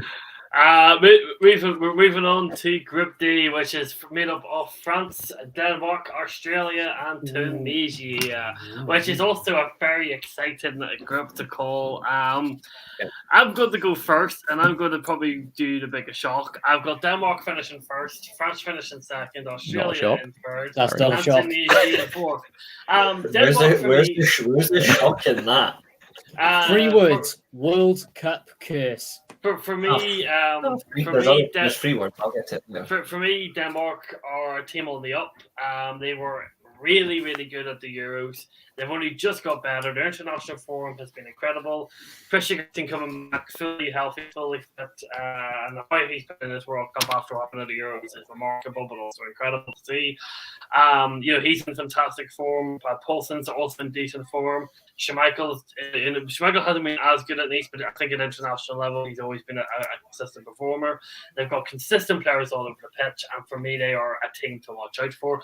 France are the complete opposite. France were in decline. They had a terrible Nations League. They've had a terrible run of form since they won the World Cup. The Champs is an outdated fraud of a manager who's not playing to the strength of this French team.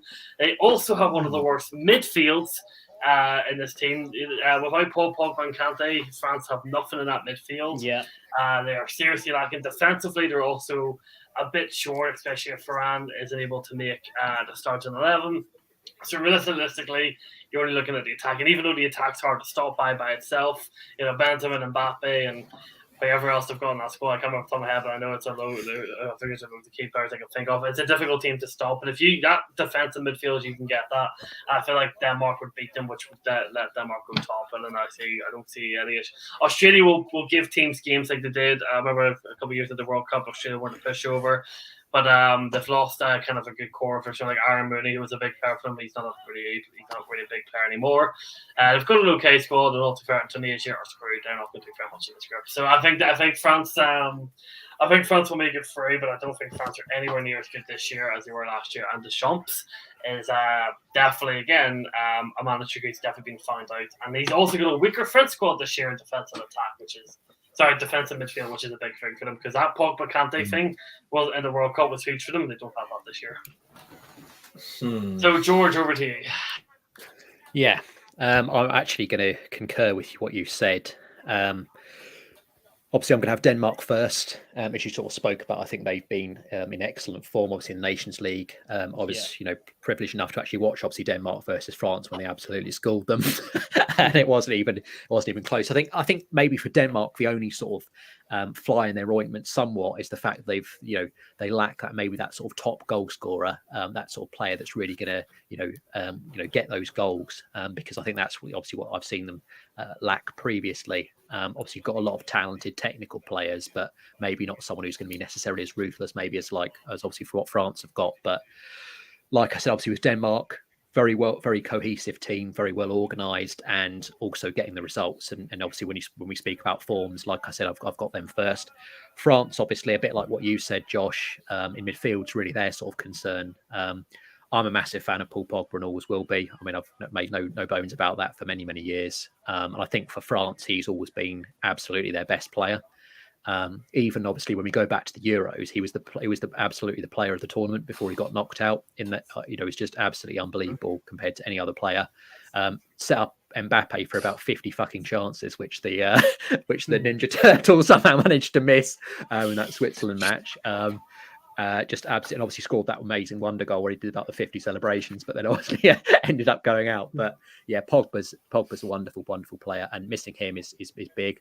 Obviously, Kante, another one. When Kante and Pogba played, they've always played well together. Normally supported. I think obviously Matuidi was normal supporter. And I think maybe they've sort of lacked someone that's going to go with them. But I think obviously midfield-wise is their real sort of downfall. Obviously Tchouaméni, Camavinga, and obviously they've got a few others in there as well. I don't necessarily think Tchouaméni, I think, is a fantastic player, but I think Camavinga is a player that can go in and out of games, and I think obviously he's still suffering from the fact that he's quite young.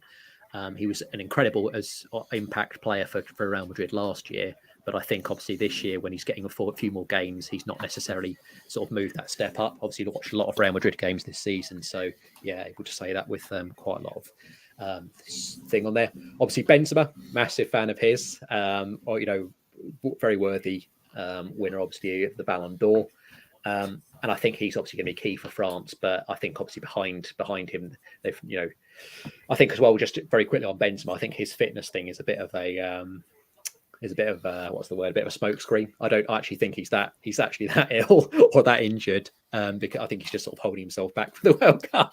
There's been a lot of Real Madrid fans again who have been quite angry about the fact that he's like refusing to turn up for Real Madrid. But it's all because he's so adamant that he's going to play with this World Cup. Which to be fair, there are a lot of players there, but maybe not as high profile as Benzema. But yeah, I think France, obviously attacking wise, as Josh sort of mentioned, obviously with Mbappe and Benzema, but also obviously Nkunku. Obviously Griezmann, I think that's another player that's not necessarily, he's been such a vital performer for France over the years, but I think he's on the decline slightly. Obviously Olivier Giroud he's the one for me. Yeah, Olivier Giroud's an absolutely incredible player for France. Obviously he's been very, very good obviously for clubs that he's played for, but obviously I think for France as well, he's been absolutely vital to obviously when they're in the World Cup and other tournaments as well, them doing very well. But and obviously defensively, I think again, just speaking about them in terms of injuries, for me, their back four should be obviously Pavard, Varane, and then obviously the Hernandez brothers would be obviously my centre back and left back. And I don't obviously think that Deschamps thinks that, but I think that's what their defence should be. But if you think about that, obviously Varane very injury prone, as myself and Reece know. Obviously Lucas Hernandez is another one who gets injured quite a lot, obviously as well for Bayern. He's not the best form for Bayern either. Obviously Lucas Hernandez, I'm a massive fan of. Every game I see him, he's absolutely incredible. So I always like obviously pick him. Obviously Saliba, whether he gets any games. Kunde, they need to avoid like a play because he's absolute crap. I think they should give Badiashile a chance. If Hernandez isn't available to start, I think play the left side, get that balance in. I think Badiashile might be the smarter option overall.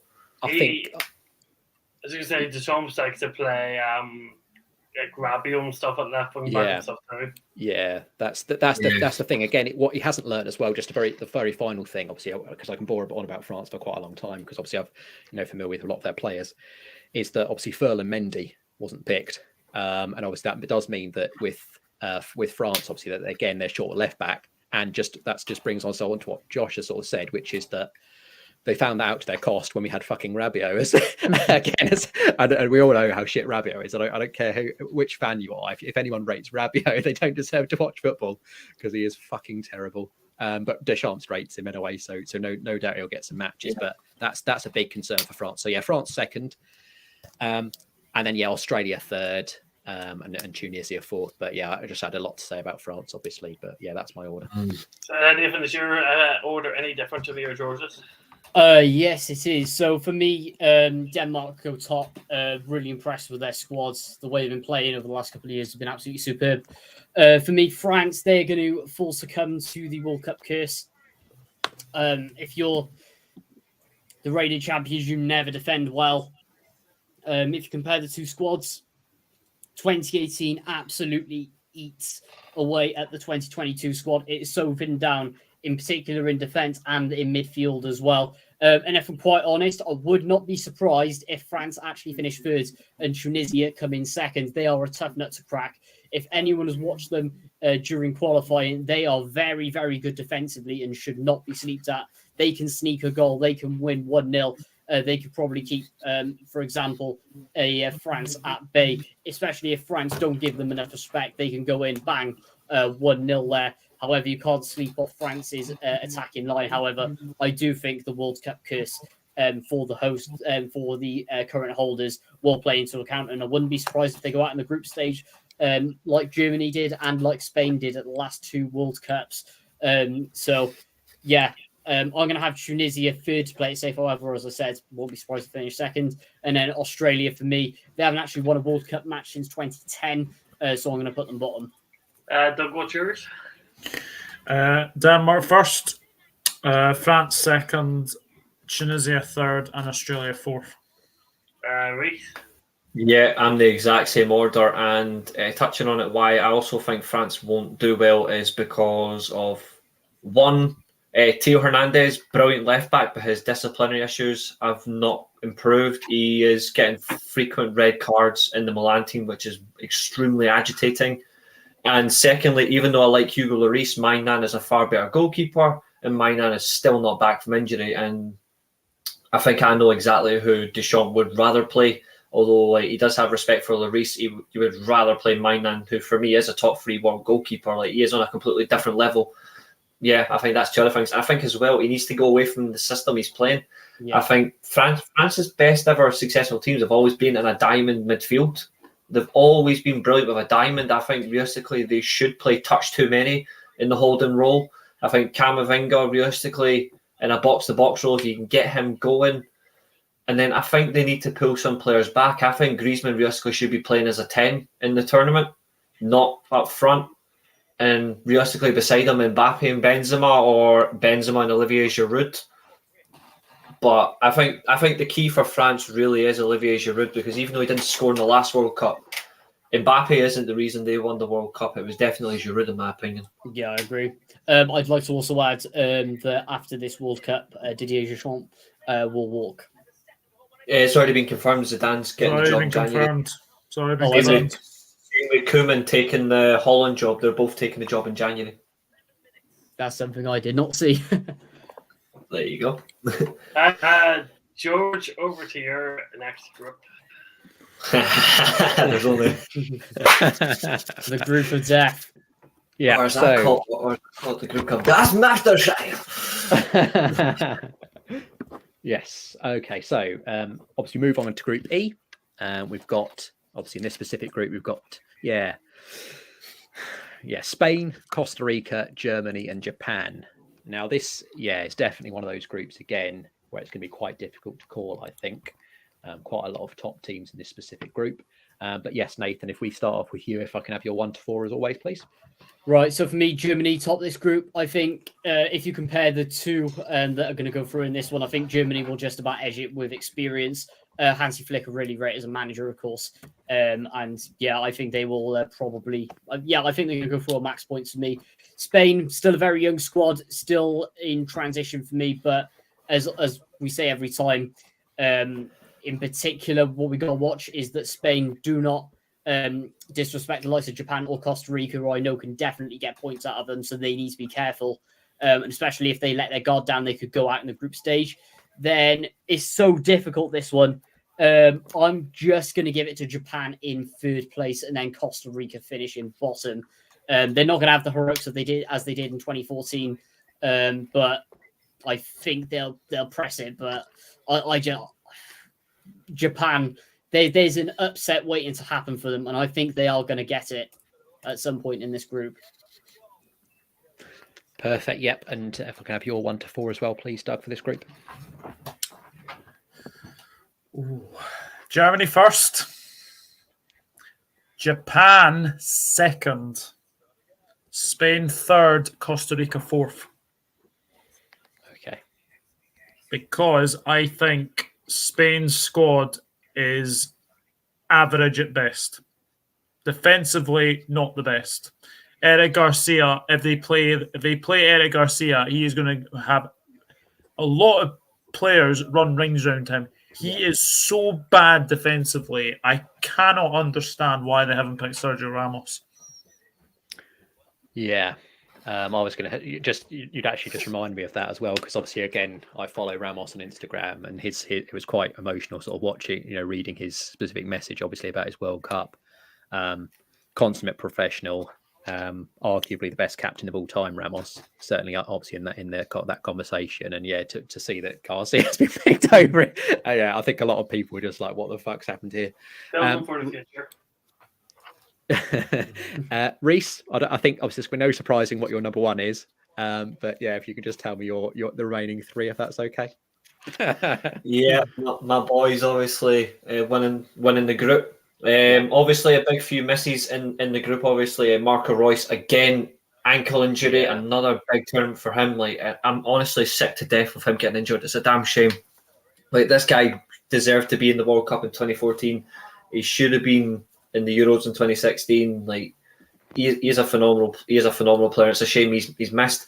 Timo Werner as well. Love him or hate him. Like, obviously there's people that don't. I've rated this guy for years. He is a massive miss for the German team, especially from, like, when it comes to pressing from the front. I generally think he's the best pressing striker in world football, especially in closed spaces. Like, his pace, his movement on and off the ball, his recognition as well of when to actually drop off a centre back in this sort of style of play. I don't think there's anyone realistically better than him.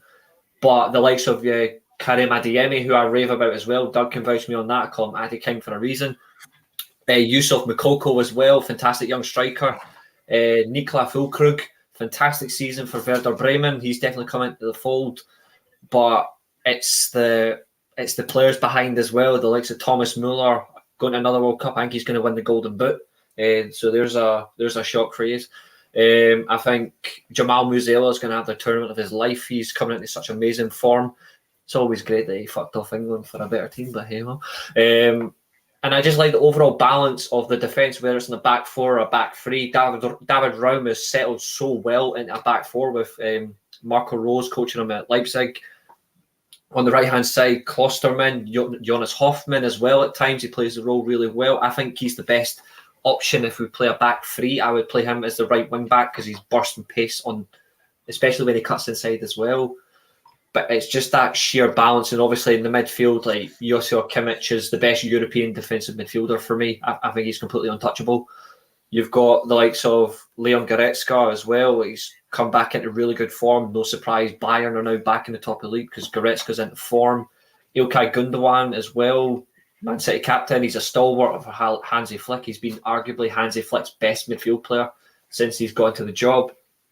Kai Havertz obviously is a little bit sceptical, but when he does play for Germany, he does turn up. I think that suits him more than the Premier League. I think it's just the system's more beneficial. Sané and Gnabry, obviously. I would rather play Hoffman over Gnabry if we play a 4-2-3-1. Purely, like, I think, and it's not because I don't rate Serge Gnabry. I love Serge Gnabry. It's purely, I think Gnabry's a better finisher. But I think against teams like Spain, like with depends if it's like, for example, Jordi Alba at left back, for example.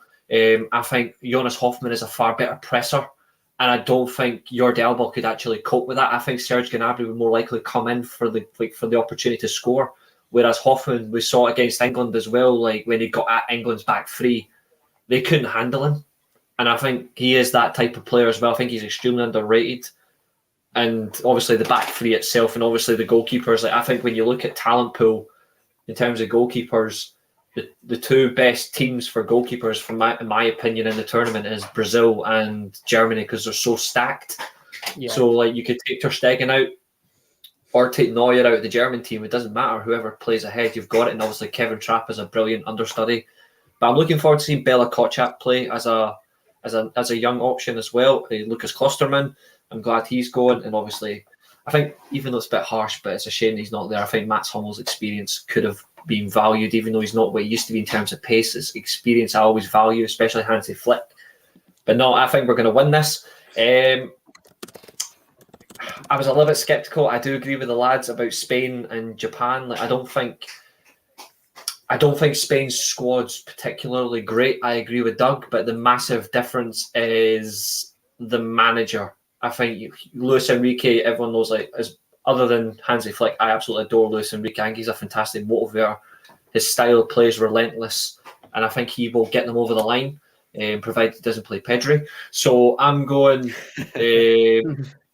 Germany to win it, maximum points. Spain to come second, Japan to come third. I think Japan are a serious opposition for anyone. I think they'll beat Costa Rica, and that's what clinches it. Costa Rica, they've only realistically got one great player. That's Keylor Navas. So, yeah, that hinders them. So, unless Costa Rica can sneak a couple of points, I don't really see anything. So, yeah, Germany, Spain, Japan, Costa Rica. Perfect. Yeah, I think obviously the only other nation I was thinking about in terms of like goalkeeping quality as well that is potentially in that sort of conversation is Portugal as well. I think obviously they've got again obviously a fine crop of goalkeepers as well as obviously Diogo Costa's phenomenal. Yeah, stacked squad as well. Obviously Rui Patricio, who was absolutely amazing. Obviously I know this is a few years ago now, but obviously he was instrumental in that Euros win. Obviously Jose Sarr, who maybe has not hit the heights, but obviously was I think play goalkeeper of the season, obviously the Premier League last season. So. Yeah, they've got some top talent as well. But yes, that's absolutely perfect. And then I think obviously Josh, that I think I'm going to work out averages again, obviously on this slightly. I think because obviously I've got a slightly different order as well, but as other people. But yeah, Josh, if you can give me your 1 to 4, if that's okay for this group, please. Yes. So I'm actually got Spain finishing top of the group, but by a single point. The reason being is their squad is bang average, but I think Luis Enrique is probably the top 2 best managers going to this World Cup. I think his squad may not be great, but I have a funny feeling he might sneak top of the group. Now, I always see one bold prediction, and from my boldest one, and I think Luis Enrique will get the same top. I just think Luis Enrique is probably the best coach going to the World Cup. He's got the experience, he's got the know-how. He probably knows how to get the best out of his Spain team. I think not picking Ramos is probably for the fact he's building for the future, which probably tells me where he thinks Spain are going to do this World Cup, where I think he probably isn't looking to win it as such. He's probably more looking to get the experience and try to take them as far as he can in that sense. But yeah, I think it's by a small point. I think people are sleeping on Spain too much. If Luis Enrique wasn't the manager, I wouldn't go for them top at all. I think Luis Enrique just is able to coach the best out of an average bunch. That's one of the way I'm putting it. And he also, he knows the Spain and the inside out, which I think he will really brave for this team. So that's basically where I'm coming from. It's nothing squad wise. I think it is just pure that fact that Luis Enrique is kind of built for situations like this. Germany second. But Germany, I think realistically, Germany probably finish top. I'm still going to stick with Spain. Japan furlough. I think Japan are going to be a real pain in the ass in this group. They're going to give Germany and Spain a real good run for their money because they've got some quality players. And Costa Rica, Costa Rica always make it into the World Cup groups, but they never actually do anything in the World Cup because they're absolutely just doesn't have the quality whatsoever. So yeah, so Spain, Germany, Japan, and Costa Rica. Slightly disagree with that about Costa Rica. 2014. Exactly. They made the quarterfinals. Yeah. Obviously, like Keylor Navas, the reason why Real Madrid got him. Obviously, phenomenal they did on that one. That's going to slightly lead into what I'm obviously my group is. My standings are for this group. Luckily, Josh has taken the main brunt of what's happening. Obviously, in terms of who he's put first. That's why I was quite funny. But I am also going to put Spain first. A few reasons for this. Obviously, I think Germany have had, and I know you don't have to take it too much into account, but obviously I did slightly for England, obviously in terms of like the Nations League, and I think obviously Germany as well didn't do the best in the Nations League. I think again they might sort of struggle. And I think obviously with Spain, we saw in the Nations League as well, obviously with that last gasp goal by Morata, obviously sending Portugal out, and obviously them qualifying. You see that Spain do have that pedigree. Obviously, a lot of their specific players. Busquets, obviously, as well, player that's seen it all, done it all. Danny Carvajal, for me, the best right back in the world. And obviously quite a few other players as well. So I have got Spain finishing first. A bit like, obviously, you guys sort of mentioned about Luis Enrique as well. I think he's a top coach. And I think Spain always tend to do well in the group stages of tournaments historically. So I have got them finishing first. I haven't got Germany missing out. Don't worry, Reese. I've got them finishing second.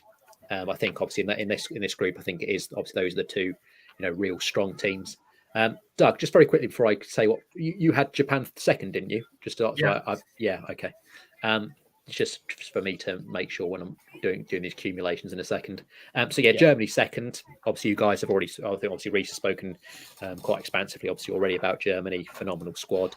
Gundogan in particular, I think, obviously is another player who maybe slightly goes under the radar, but he just always seems to be, obviously, if we think about as well, obviously when Man City won the Premier League at the last gasp, obviously, at the end of last season, he just always seems to turn up. Just always in the right place. Him in the midfield, not him and Goretzka, not Goretzka and Kimmich. I think it'll be those two together. Yeah, I think with Gundogan, it's very strange with him because on the surface, it doesn't seem like he's actually got like I don't know, like the physicality or the attributes, to succeed. But for some reason, he's just always his positional sense is just superb. He's always offering for the ball, and he's just a wonder to play with. A bit like obviously Bernardo Silva as well in that respect. I think those two players, obviously in Man City, just always offering for the ball and always like the outlet ball, which is something you always want in a team. So, and then obviously I've got Costa Rica finishing third. Slight wild card there, but again, obviously, I'm backing on my guy Navas to do what he normally does and become like a Spider-Man, saving absolutely everything. And then Japan fourth will be my final order. And obviously, when we sort of move on to, I think obviously we're going to hopefully go on to Group F now. I'll obviously just work out and obviously see where we're looking at in terms of the average positions for the predictor. Just very quickly as well, obviously Shane, just before we move on, and obviously Josh does his Group F. Shane's got the order of being Germany, Japan, Spain, and Costa Rica. So exactly the same as obviously what Doug said as well from Shane as well in the comments. So you're actually wrong. I'll go for Group F. I'm actually skipping ahead to a different group. Simply because I want to do this group because I think the other two groups outside of this are, I would imagine, without reach probably being reached, are probably quite straightforward. So I want to do graphics a lot more pixelized on the pot. It is Group G: Brazil, Serbia, Switzerland, and Cameroon. Cameroon. That picture's a lot more pixelated than I thought it was. So this is probably another one of those groups where probably beside the first place, I'd be intrigued to see if everybody's on the same page or is against it. And actually, my group is exactly the order it is on screen. It is Brazil in first place. I think Brazil probably, from people who I've spoken to and work with stuff, are people's favourites to go on to win the whole thing. It'd be intriguing to see how people agree or not down the line. I've got Serbia. I think Serbia have a really good squad this year. Across the pitch. If Mitrovic can bring his Premier League form into the World Cup form, he's going to be a pain in the ass for everyone. And across the whole pitch, they've got some really good players in good areas. They're a strong team, probably starting level-wise. If they picked up a couple of injuries, and they would probably suffer a wee bit.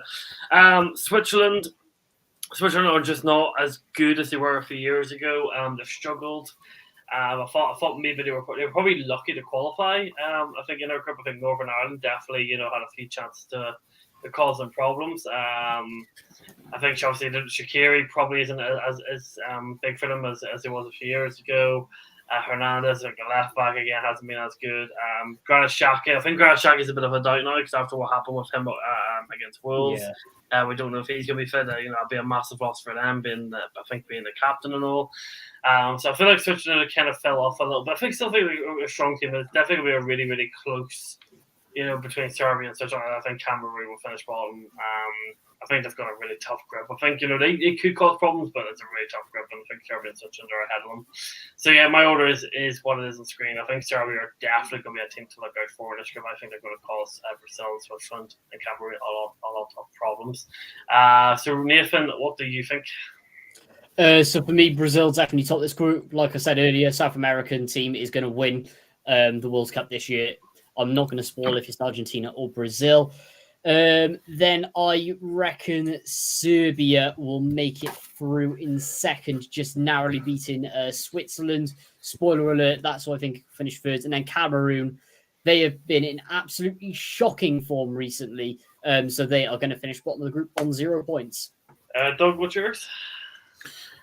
Absolutely the same order. Cameroon lost to Uzbekistan a couple of weeks ago. So they're not in great form. So yeah, for me, Brazil, Serbia, Switzerland, and Cameroon.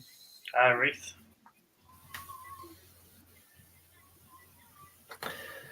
Brazil, Serbia, Cameroon, Switzerland. Wow. That's finished bottom. Don't trust the Swiss. Switzerland right. Switzerland, I think, used to be a really competitive country, but I think they're in a completely building stage now. They were very lucky to get out of the group in Euro 2018, World Cup 2018, my add. I think people are also sleeping. I think people are also sleeping on Cameroon a little bit. I know they're in poor form, but Cameroon are a serious World Cup team as well. Like once it gets to a World Cup, like they become something else. Like they will be at it for the very beginning. So Yeah. that's why I've gone for Cameroon over Switzerland. To finish off with you, George. Yes. Obviously, I think we'll get the easy one out of the way first. I've also gone Brazil first. Yeah, I think for me, they probably are my favourites overall for the tournament. Obviously, a phenomenal array of talent. I think probably the best squad if you look at it in terms of the actual depth that they've got in every single department. I think maybe for other nations, there are slight, depth issues. I think the only other squad I'd say actually that overall has almost the same amount of quality and depth in every department is Portugal. I think that's the only other team where I think they've got an amazing, almost every player is absolutely amazing. So yeah, Brazil first in this group. And then it becomes slightly more controversial, I think, with the other three, where I'm sort of thinking about how I want to do it. I'm going to have a slight surprise here, and I'm going to have Switzerland going through. Interesting. Which will make my job slightly harder in terms of working out these averages, but never mind. I'm going to have Switzerland going through second, and then I'm going to have Serbia third. Why not go for that? And obviously Cameroon fourth. I'm a bit obviously like what Reese was saying about Cameroon as well. I'm a bit reluctant to obviously put them forward. It almost feels like they just landed there just because they have. Obviously a massive fan of Cameroon. Obviously over the years, phenomenal players that they produced, but obviously not in good form. And it's going to be an interesting one though, because I think other than Brazil finishing first, I actually think this will be quite a close group. I don't necessarily think it's very set in stone actually who's going to finish where after Brazil finishing top. So very interesting. So Brazil first, Switzerland second, Serbia third, and Cameroon fourth. All right, so George, you get the beautiful joys of doing this next group. Just before I do that though, obviously I'm just going to quickly read out what Shane's put as well, because obviously he's following along as well. So he's put for that group Brazil, Serbia, Switzerland, Cameroon for his specific prediction as well. So I've got Group F as well, have I? So so that was Group G. I'll work out the averages for that in a second, obviously for Group G. But yes, Group F we are now moving on to. So obviously Group F, Belgium, Canada, Morocco, and Croatia. Obviously, we'll start with you as always, Nathan. If I could have your 1 to 4, please. So for me, even though I'm impressed with them as of late, in particular defensively, I'm going to go Belgium top in the group. I just think if you look at the squad, Kevin De Bruyne, one to pick out, then they easily top it. Then this is where it gets a little bit more tasty. I'm going to go Morocco just in second, pipping out Croatia's aging squad in Luka Modric's last tournament. With Canada, glad to see former Cardiff City player Junior Hoylett finally making a World Cup, getting his country there. Some good players, Jonathan David, Alfonso Davis as well. However, that's sort of where it ends for me. Great to see Canada in the World Cup, but I think they'll unfortunately finish bottom. So to recap, Belgium going through, Morocco in second, Croatia in third, and then Canada in fourth. Wow. Complete opposite to what I've got. I think you've forgotten two human beings, Nathan, and that's what's going to stump you, mate. I think George and Doug are exactly the two people I'm thinking of. So we'll get onto that very, very quickly. Obviously, we'll get onto Reese's in a moment, but obviously keeping the same order as we've always had when it's my round to go. Doug, if I could have your 1 to 4, please. Oh, I wonder what Reese has. Let's have a look. Right, first. Yeah. Croatia. Oh, Croatia first. Second, Morocco. Wow. Third, Belgium, and fourth, Canada. Belgium are one of the most overrated sides ever. I agree. They are one of the most overrated sides ever. Their manager is absolutely horrendous. Honestly, this is their final chance of their golden generation. Ain't happening. They're going out in the group stage. They're one of the early exits for me. So yeah, Belgium are going to go out. Very, very interesting indeed. Reese has apparently got What is it with the Canadian disrespect? What the fuck? Jesus Christ, they've got the best left back in world football, and they've got one of the most entertaining strikers up front in Jonathan David. You evil children. Children. Evil. Nah, I'm going to completely blow you out of the water. Canada to win the group. Yeah.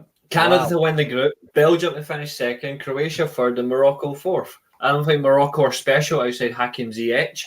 I think Croatia's squad is lacking Ziyech is in in the squad.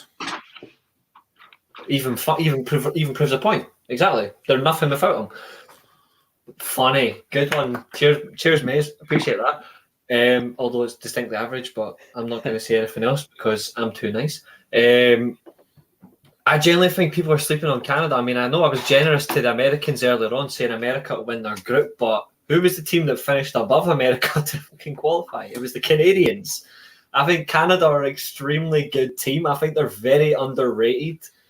And I think they don't play Alphonso Davies, the left back, either. They play him in the position the Bayern bought him for, but Bayern realised actually he is good enough to play as a left back. Yeah. He will play as a left winger and he will terrorise defences. So yeah, I'm going Canada to win this one. Shock at Canada to win the group. The overrated squad to finish second purely because of Thibaut Courtois and Kevin De Bruyne. The rest of them can jog the feck on. Croatia purely, I think Croatia are lacking in quality. I think the key losses of Mandzukic, Subasic, they don't have anybody of that ilk to replace them. Borna Barisic is done. I mean, the only good player they realistically have, in my opinion, is Osic. I don't think in general they have, and Vardel actually, and Vardel left centre back. But other than that, there's nothing else tangible about this Croatian team, and that's my ilk with them because I've always respected the Croatian team. I've always respected how they've done in tournaments, but I generally don't think they're going to do anything. So, that's my order, lads.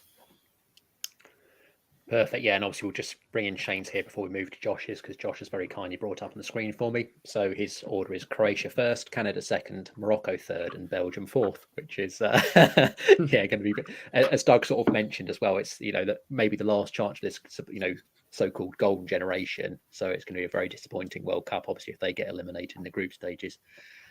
Josh, if I could have your 1 to 4, if that's okay, please. Belgium, Canada, Croatia, and Morocco. Croatia have nothing other than Modric. It's a team that's completely, they're completely disjointed. They've been limping along in international games now for a while. They've got nothing in their team. I think Canada's young and exciting. I think they're better than Croatia.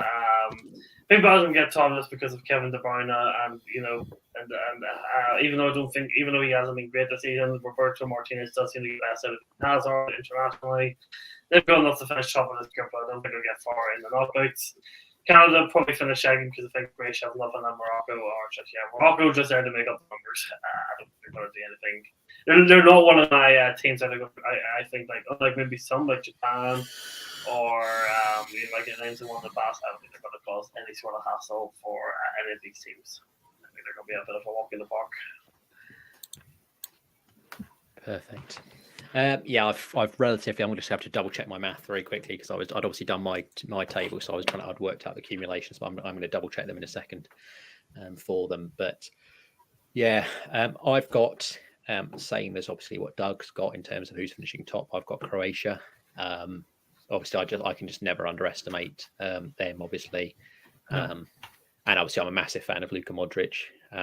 Just an absolutely incredible player who's, again, obviously carries any team that he plays for. And obviously Croatia, I think, again, obviously you've got, these players that all just, they always work hard together. They're always very disciplined, cohesive. And again, obviously they do tend to do well at tournaments. Obviously, if we think even back to last World Cup, obviously getting to the final, obviously Reece has mentioned that they have, lost a few of the old guard who are, really important to them. But again, I'm going to sort of back Croatia's pedigree in that regard. Second, Belgium. Yeah, I can't quite bring myself to eliminate them just yet in my specific group. I think again, obviously, De Bruyne, big game bottler in my opinion. Obviously in the Champions League all the time. Plenty of examples of that. And also, I think for Belgium as well, he disappears in games.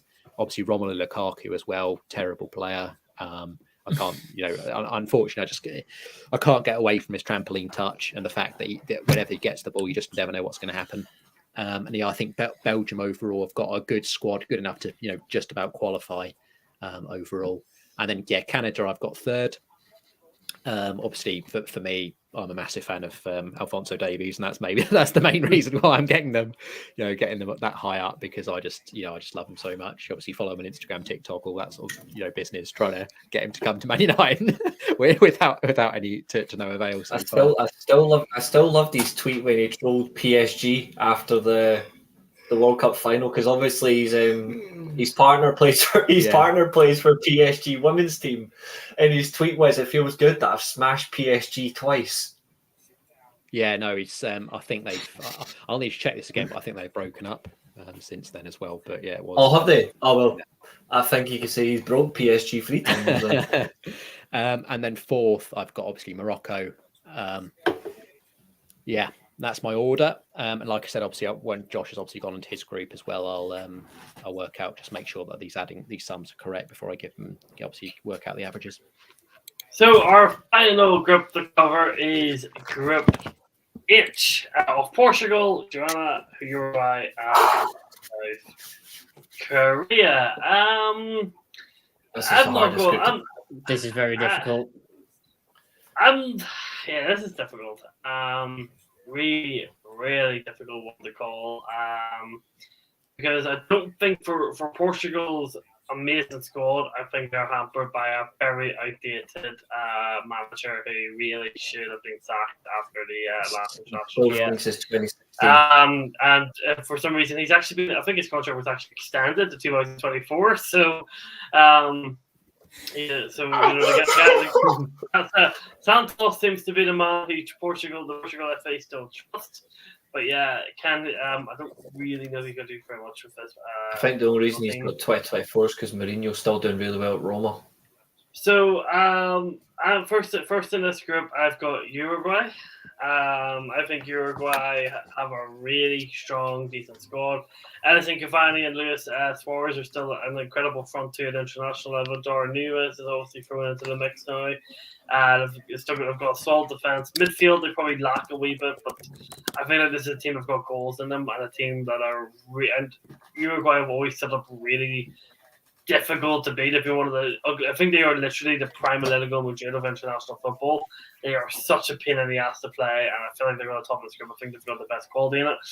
I do think Portugal will finish second. It'd be interesting to see. Without going into too much context, obviously there's been a lot of news about Ronaldo in the past couple of hours of today. Be interested to see how that impacts his international play. But also, Santos plays the opposite way to the way this Portugal team should be playing. It should be a young, exciting, attacking, difficult team to play, but he just plays so defensive. He tries to play Bruno Fernandes as a number 6. It just doesn't work. He doesn't know who his holding midfielder is. The defense is aged. For me, they'll be good enough to get out of this group. Then third, I've got Korea Republic, and then obviously my fourth is default. So, but I think Uruguay, for me, I'm going to say this a bit early, I think Uruguay are definitely my surprise package of the World Cup. I think they have the ability to probably surprise quite a few guys. Yes, they've still got the old guard of Suarez and Cavani, which has been the front two for them for a long time, but now that Darwin Núñez is in there and a few other young person came through, Uruguay are a team to keep an eye out on. Nathan, what's yours? It's another tough group for me. Uruguay, I think it's either going to go one of two ways. They're going to be very, very good in this tournament, or they're going to be a complete disaster and go out in the group stage. However, I'm just going to back them to finish top of the group on this one. Portugal, I'm going to just about have in second. Do have some concerns across the pitch, really. A few years ago, in particular in 2016, we were saying, God, this Portugal squad is going to be something in the future, especially building on with Cristiano Ronaldo pushing it to the future as well. However, they really do not want to finish second, as if they finish second, then they're going to play Brazil in the round of 16, meaning they're going to be out. So they have to top this group for me. Otherwise, it's going to be an early exit regardless. So I think that's going to happen. I'm going to say they're going to finish second. then this is such a tough one between South Korea and Uruguay. South Korea always throw up surprises in the World Cup for me. However, that Uruguay squad had some really, really good players in it. This is so tough. Normally, I would back South Korea to finish third. However, I can't sleep on I can't sleep on Ghana. I can't sleep on that Ghana squad at all. So I'm going to go Ghana third and then South Korea finishing bottom. However, that could go either way. That two order. What's your prediction for this group, Doug? I'm going to be honest. I think Uruguay are going to win the group because they have one of the most informed players in probably the best midfield player right now, Valverde. Yeah. He is absolutely magnificent. And I just have to sit back and admire what he can do in that Real Madrid midfield. So, yeah, for me, I think he's just going to have a very good World Cup. I think he's going to be that linchpin in that midfield. Palestri, Cavani, Nunez, Suarez. I mean, you could go through the whole squad. It's fantastic. Muslera in goal. That's honestly, Uruguay for me are going to win the group. Portugal second. And then I've got South Korea third and Ghana fourth.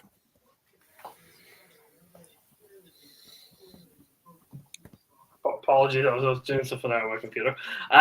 Reese, what's yours? Yeah, I've got Uruguay to win the group. I've got Valverde actually to probably be the top goal scorer in the group, actually. I think overall, in terms of overall players in the group, I think Valverde is by far the best player in the group. Like, not just on paper, but physically, like right now on form, like he's one of football's current untouchables. His pace, his work rate, he's added finishing to his game as well, which he didn't before. He's added the way he reads the game as well, his positioning, whether it be as a midfielder or right winger. It reflects his versatility, and the fact that he's got so many years ahead of him as well that's another thing for him. And obviously, like his midfield partner as well. Like if he turns up as well, like Rodrigo Bentancur. I rate Bentancur. I think he's always been reliable for Uruguay. Jose Maria Jimenez as well. He's another solid centre back. He fits Uruguay to a T for style. Palestri, I don't know if he'll start games. Realistically, he should because he does have that pace as well to get in behind. I think he does offer that option maybe as on the left wing. They've got a very good squad there, Uruguay, that can go distance. I actually think Uruguay are the dark horse. I think when you think of dark horse teams, they for me are the dark horse, and I think they've all get quarterfinals minimum. This is where it got tricky because I have Ghana to finish fourth, purely for the fact that I think if he is in the World Cup and he does turn up, I think Heung-min Son would be the difference in that case, where he's not been in the best of form lately, but he has been brilliant for Korea, consistently brilliant for Korea. And Portugal do have that abundance of talent, but the question is, will the Portuguese go into this with style or will they go in with substance? And I think if they want to get out the group, they've got to go with substance because I don't think they particularly play good football. It's never really been in Portugal's nature as well to play great football. They've always been a very defensive, counter-based team.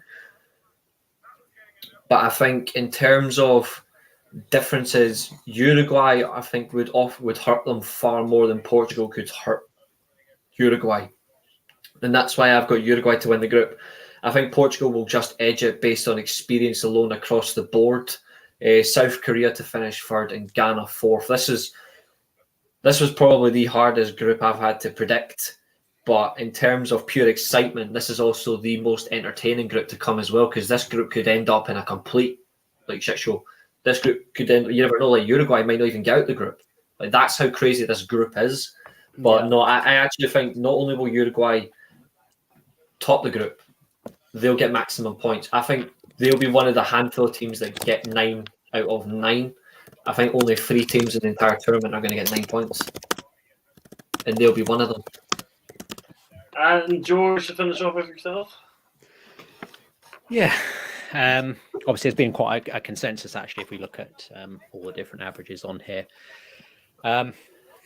Yeah, I think obviously maybe it's slightly obviously with Portugal. I just want them to do well always, obviously, because of Ronaldo. Obviously, there's some other players as well that they've got, and I think have got them finishing first, but that's maybe that, like I said, maybe it's slightly optimistic because Portugal tend to, even in the groups, obviously when they've done well, they do tend to absolutely shit up groups, and obviously we all know that they just sort of scrape through groups. That's maybe slightly hopeful, but I have got Portugal finishing top, and also because I want them to avoid Brazil when it comes through to the next round. Uruguay second. Obviously, you guys have already spoken about Fede Valverde. Just a phenomenal player, really. Obviously, pace-wise, I actually saw it. Obviously, I follow the Champions League Instagram official account, and obviously Fede Valverde, when they obviously do the top speeds for the group stage of the Champions League, and Valverde, I think, was fourth. Obviously, when you think about it, obviously other speedsters that you might think of, like Haaland, Alphonso Davies, players like that he's even amongst those players, when obviously he's got so many other talents that obviously as well as his pace, as well. He's just a ridiculous player. He really is. In many ways, almost the sort of like complete footballer all round. Most complete footballer in the world at the moment. So yeah, them second. Ghana, I've got third. Obviously, I can't. I've always historically loved Ghana as well. So again, maybe slightly optimistic with them, but I've always historically loved them, so putting them third. And then Korea, obviously, I've got fourth as well. And obviously, Uruguay. Uruguay do have many amazing individuals. Obviously, Palestri. He's probably going to leave Man United, but every time I've seen him with Uruguay, he's done well. Obviously, Edison Cavani, again, a player who seemed to be globe-trotting around Manchester, doing anything other than playing for us in that second year of his contract.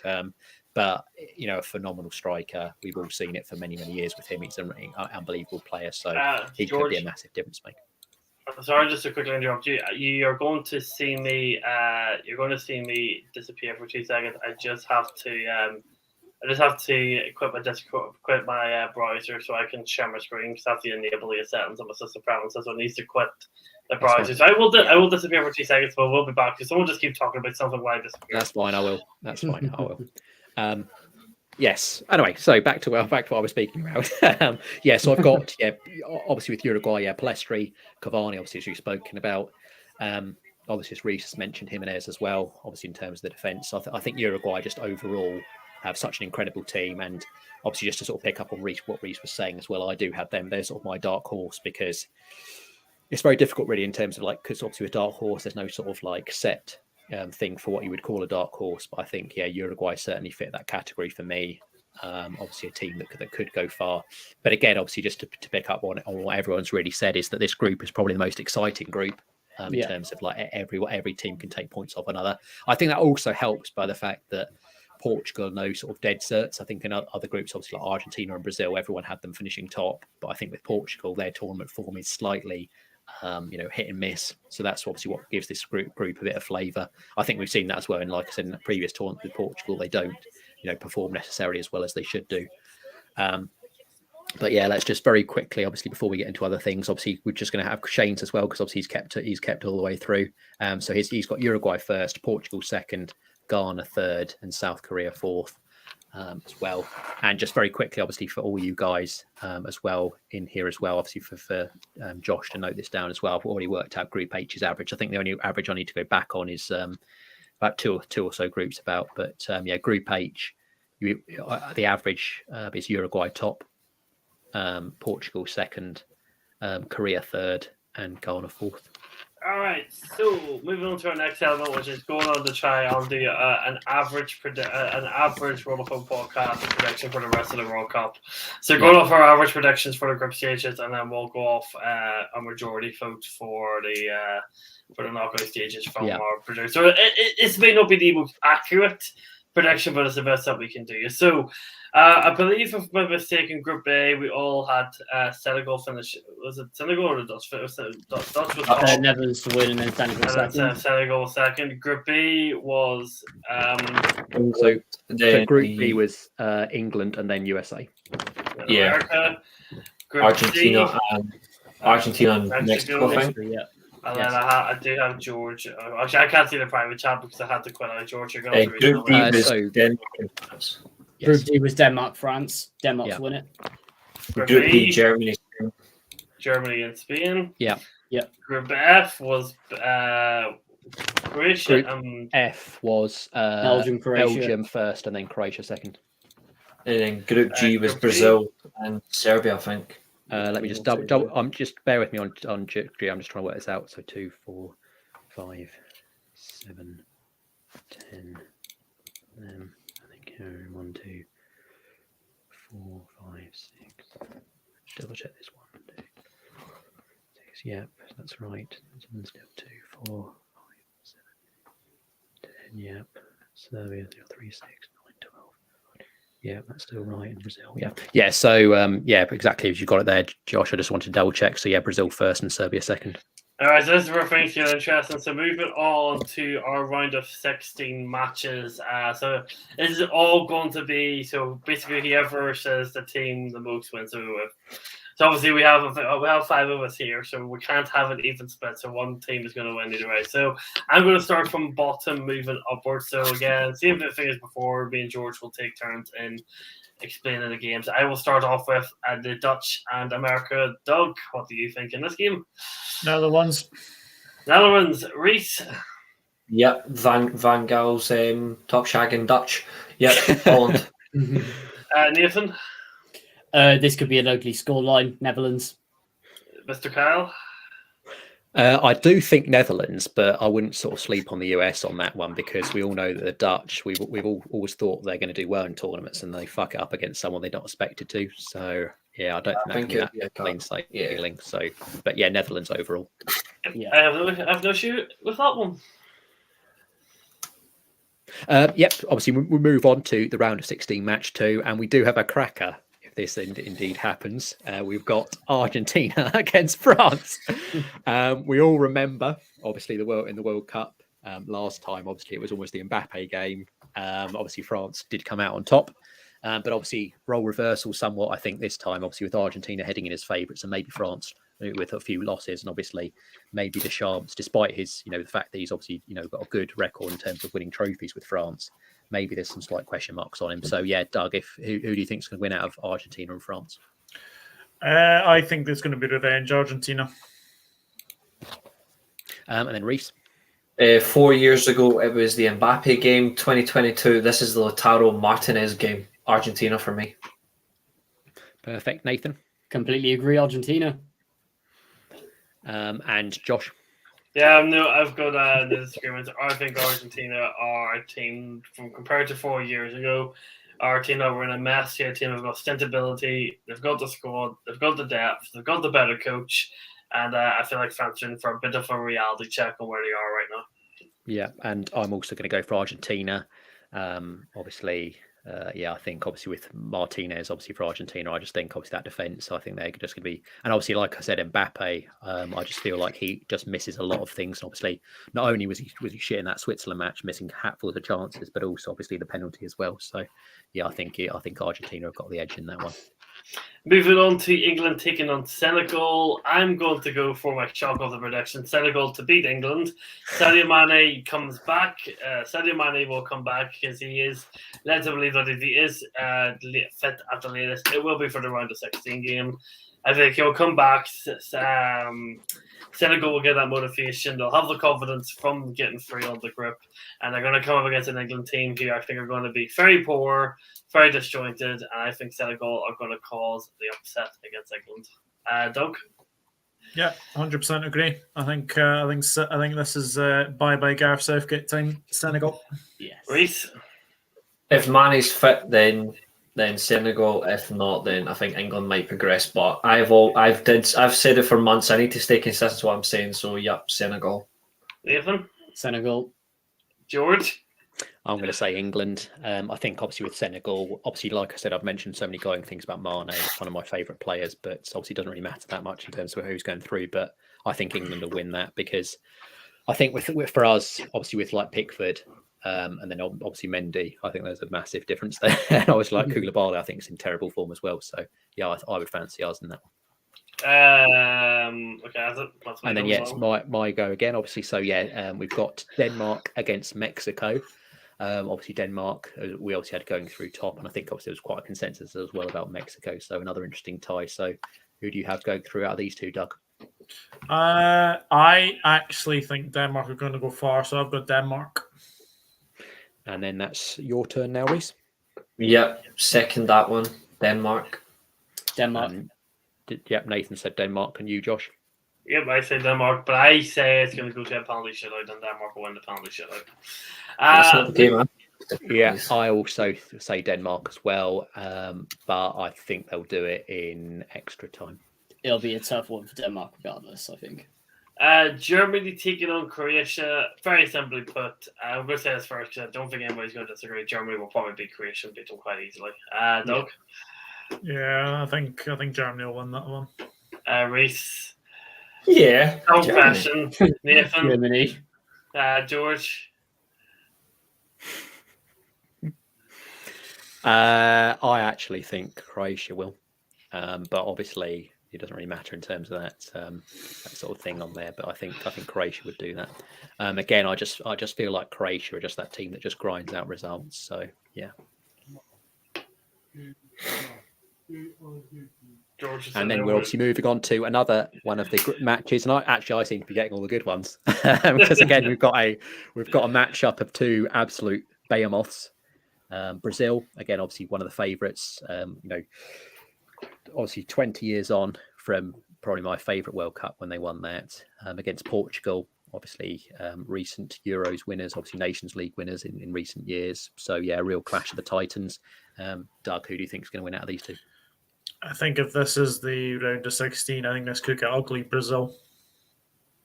And then you, Reese? Complete whitewash, Brazil. Portugal are getting destroyed, Brazil. And Josh? Portugal. And I obviously it's not going to matter because it's still 3 versus 2, but I think Portugal would if that happens. I think Portugal would. I think the big issue for Brazil for me, and the thing that could shut them in the back, is they have no registered number 9. Like I know Gabriel Jesus is a striker, but he's all goal scoring striker, and I feel like that front three. If you say you chuck Jesus, Richarlison, and Neymar to a front three, I just don't. I feel like there's too many egos, too many similar profiles in that attack, and I don't know why, but I just feel like that's the sort of game where Ronaldo just turns up and scores a hat-trick out of nowhere or something like that. I think you might see Neymar go into the central role in this World Cup. I think you'll see him play through the middle a lot more, and I think that'll be the difference. My biggest thing with Portugal, and this will depend on how far they go, is if they can keep playing Pepe. I think for me, Pepe's never talked about enough. I know obviously Rudiger recently in an interview mentioned, he said for him, Pepe's top 3 centre-backs of this generation. And I actually agree with that. I think Pepe's just never talked about enough for the longevity he's had, and he's still bossing games. And obviously in the Euros, obviously a few years ago, he was probably the player of the tournament. I don't think I'll argue that with anybody. He was just absolutely phenomenal. So I think that's why I'd have Portugal going through in that one, because I think they can just grind out results. We've seen them win ugly plenty of times. So, but obviously overall Brazil, isn't it? 3-2. So you've got the good squad with the average manager taking on the average squad with the good manager. Belgium taking on Spain. Probably a very difficult game to try and split these two. Doug, you get the honours of trying to split these two first.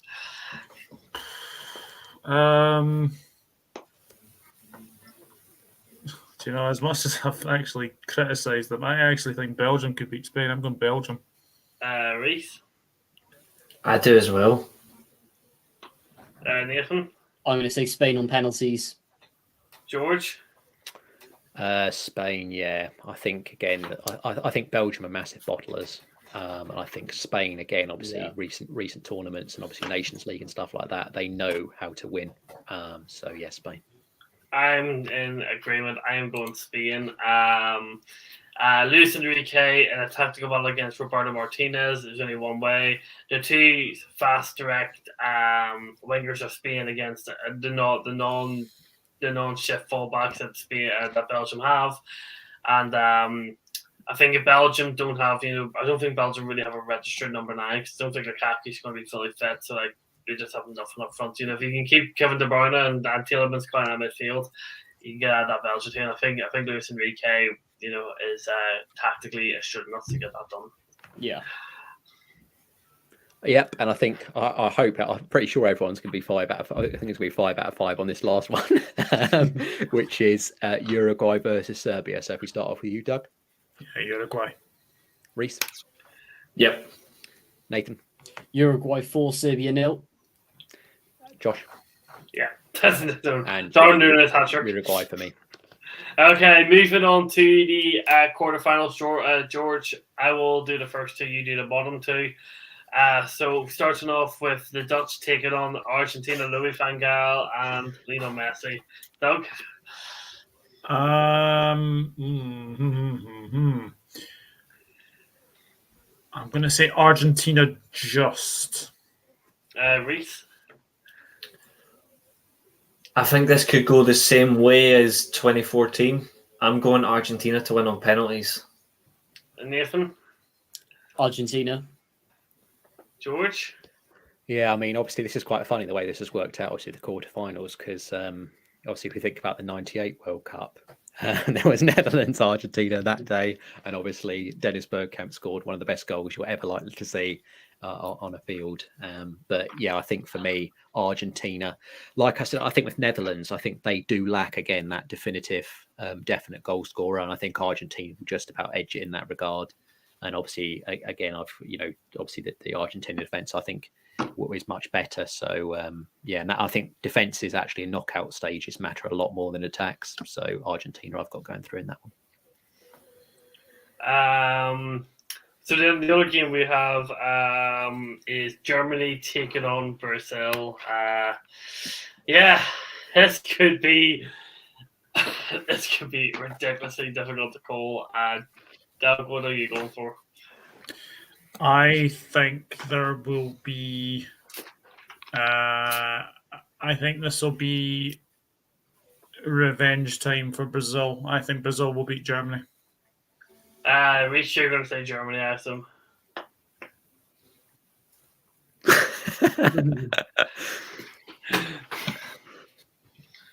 Is it biased or pride over his predictions? That's what he's having to decide right now. Can we? Yeah, Reece. The teams I've got, the two favourites I've got for the tournament is fuck off. My two favourites for the tournament are this quarterfinal, and I think I just think overall, I think they might edge it just because of the depth in the squad. I don't want to see them lose. I really don't, but I think Brazil might edge Germany in this game. So I'm actually going against my team for this one. I actually think Brazil will progress, and then that's it for them after that. Nathan? I'm going to make this man very, very happy. Brazil 7, Germany 1. Fuck off. George? I think this will be. I think if this does turn up, this will be a very, very tight game. Obviously, I just have to go with Brazil. Obviously, I've got more affinity with Brazil anyway. I was, over the years, probably my favourite footballing nation for what they produced during my lifetime, and obviously prior to it. So, yeah, I've got to go with Brazil.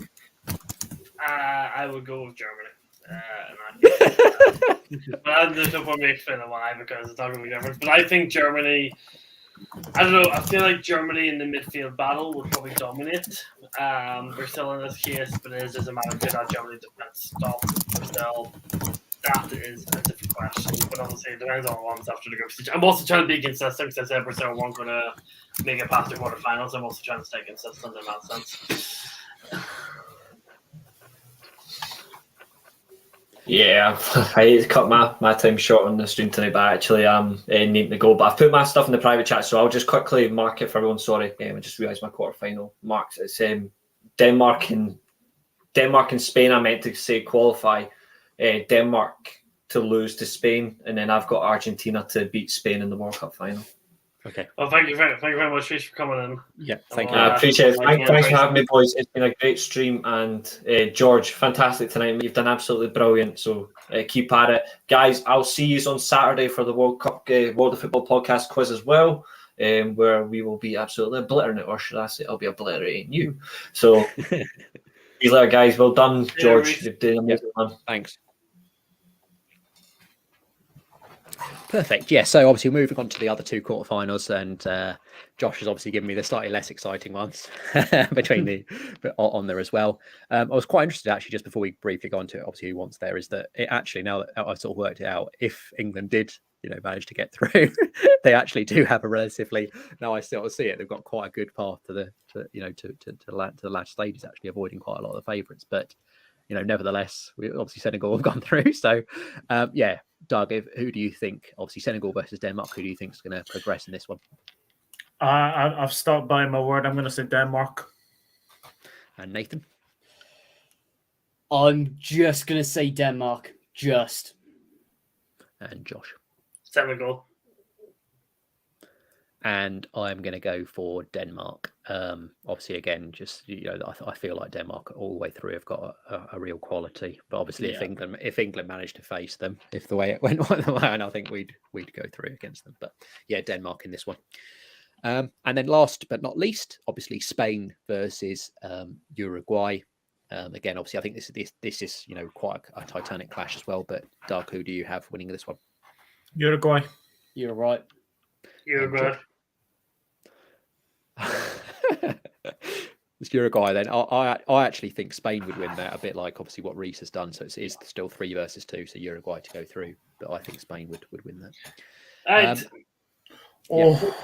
No, I want to go first semi-final. Look at the state of what a semi-final 2 is. Look, the way that things have worked out. Bloody hell! One of those, Uruguay obviously have got World Cup pedigree, but obviously about 90 years ago, and Denmark have got none. Well, they've got Euros pedigree, obviously of 92. But... Right. Well, what we're going to do, we'll do this differently. We're going to see both of our semi-finals at the same time.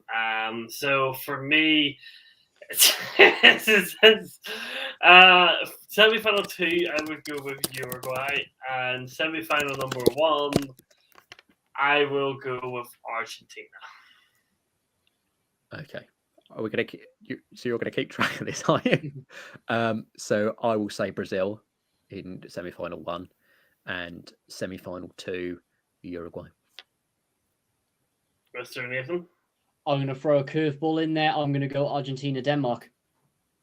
Argentina-Denmark. What did we say? Argentina he went. So Argentina are winning semi-final 1. And then semi-final 2, you guys also went for Denmark. But obviously he didn't. He had Spain go through, didn't he? So he didn't know. So, but I think, wait a minute. So what you said Uruguay as well, didn't you, Josh? So it's 2. It's 2-2. I don't know if Shane's still in the chat or not, because it's a stalemate. Because obviously Reece didn't realise that everyone was going to vote against Spain. Right. Okay. I think Reece would go for Uruguay, but that's just me. Because I think for him, obviously with like Valverde and stuff like that, I think he'd go for Uruguay. What? Actually, okay. Is he going to be available in the chat? There we go. Okay.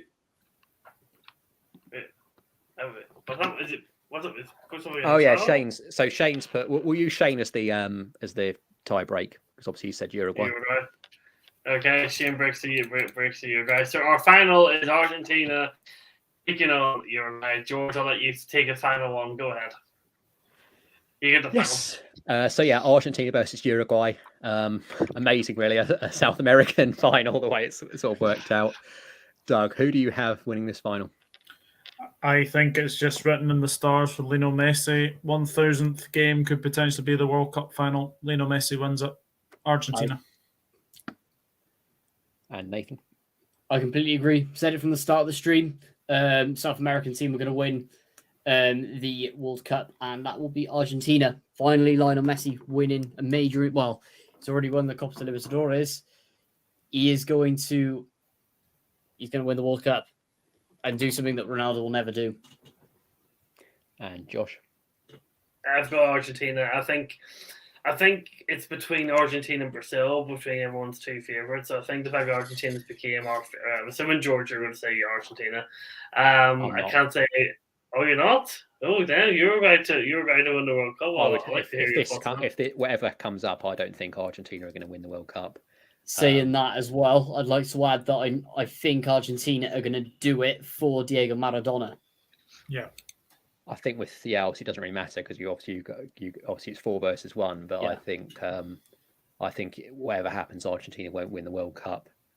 And the reason I think that is because obviously Messi's a well-known bottler in these big matches. Obviously, had an amazing opportunity. We'll remember in that 2014 World Cup final. Well, obviously, maybe people don't remember. But we had this amazing one-on-one opportunity and skewed his shot wide, and there's all sorts of memes and parodies about it. So, yeah, I think to be fair, after all the shit he's gone through, I'd love to see Darwin Núñez win the World Cup. And I think I think Valverde as well. And if that was the final as well, I think he would just be absolutely everywhere, and I think he'd be a big difference. So, but it doesn't matter. Argentina, we've got us winning the World Cup then.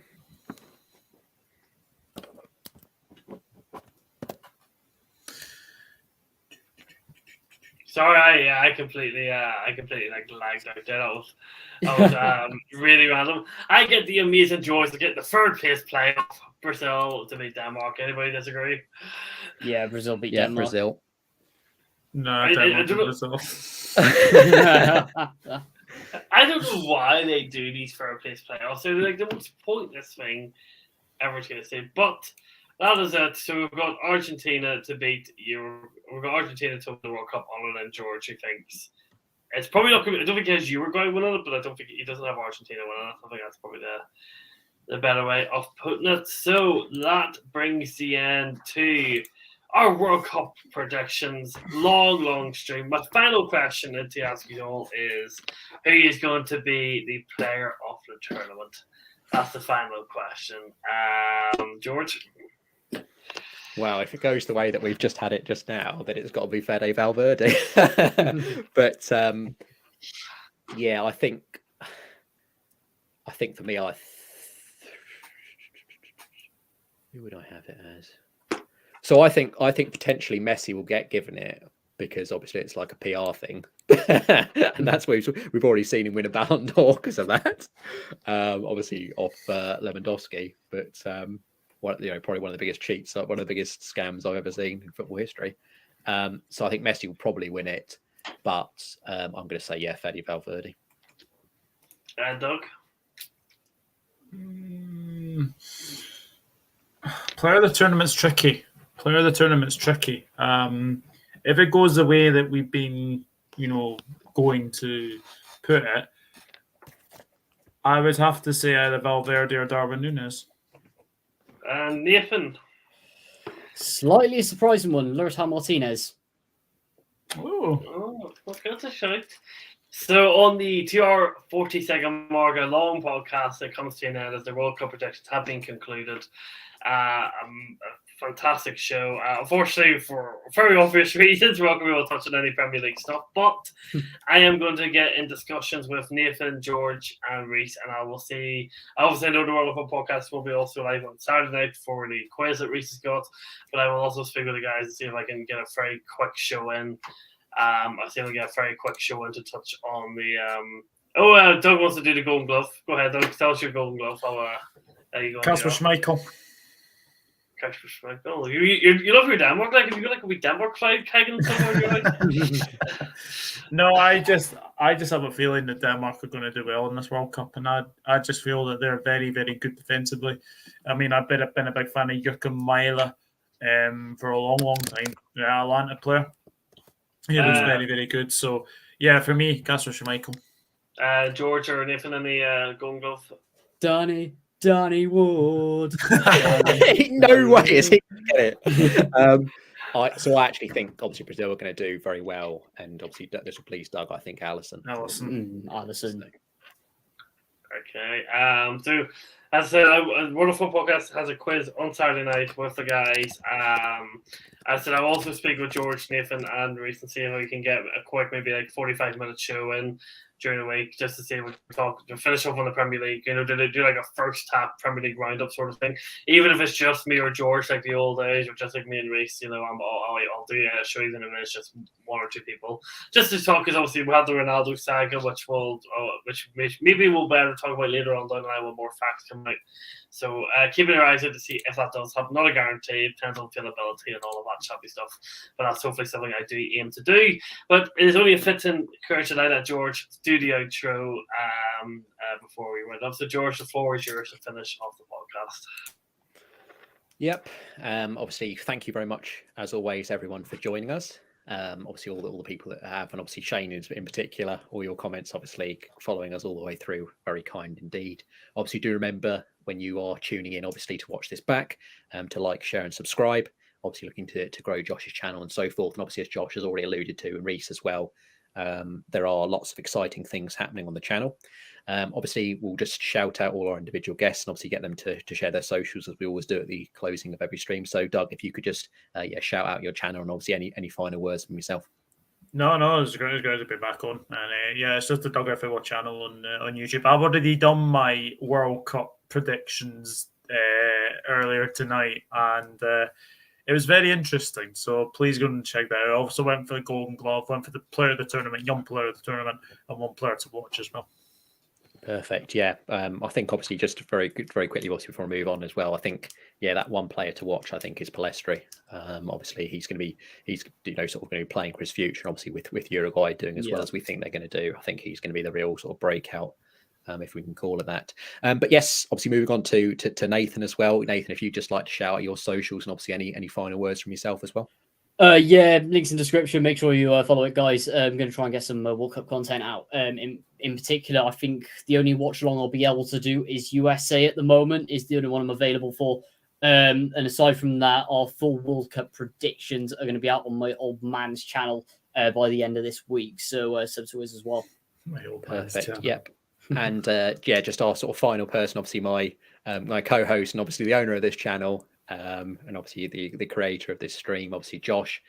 What obviously for yourself, if you can just sort of give, I know you've given a bit of sort of brief summary of different things, but Josh, if you want to outline if there's anything else you wanted to talk about, obviously upcoming on your channel, and obviously like maybe watch alongs or things like that, obviously with the World Cup coming up, and obviously any final words that you had as well. Watch alongs, I probably not. Just down to my work schedule changes week in, week out, so I don't know what as things stand, I don't know if I'll be able to. For example, I won't be able to watch the opening World Cup game on Sunday. Though I'll be honest, I'm not too disappointed about that, considering what the actual game is. It's not something I'm particularly too worried about. Listen, probably still gonna fall asleep watching. But in terms of my channel, I do want to try and so obviously I've got my NFL podcast, which is going really well. That's on every Thursday night. I've got this podcast on Monday night. I am looking to potentially bring back our podcast, George, potentially in a different format. I will get in touch with you about that. Just because the Wonderful Podcast kind of does what we did, but I do have an idea for it. I'm going to get in touch with you about that. So I'll talk to you about that. So I want to bring that back. I'll also be bringing a lot of travel around NI with Josh, space where I'll be basically doing tours of Northern Ireland and kind of traveling around the country, and also going down to the Republic of Ireland and filming that and vlogging it, and also trying to do Glenavon vlogs. The only issue with Glenavon vlogs, why I keep saying I'm going to do them and don't, is I just don't have a way of reporting them yet. I just don't have a way of reporting getting. I just don't have a way of getting them done yet. So once I find a better way of doing it, I will move forward. But yeah, I'm more happy enough that I said yes, to like, share, subscribe. This was a really long stream. It's one of those unique streams. This World Cup's only once every 4 years, so everyone's tired. Everyone has to go to bed, including myself. But these are the type of podcasts that you do once in a lifetime. So, or once every 4 years, I suppose. So yeah, definitely worth it. Yep, absolutely perfect. Obviously, my final words before we obviously end the stream. really enjoyed it. Obviously, slightly different to how my sort of individual World Cup was going to end up in terms of the predictions. Hoping that England will obviously do slightly better, on there as well. But yeah, it's going to be an absolutely fascinating World Cup. Really looking forward to it. Obviously, in terms of seeing all the football, all the new stars, and you always remember World Cups. You'll remember all these like goals, all the matches, all these exciting times. So yeah, really looking forward to it. And yeah, thank you so much everyone for joining us, and take care.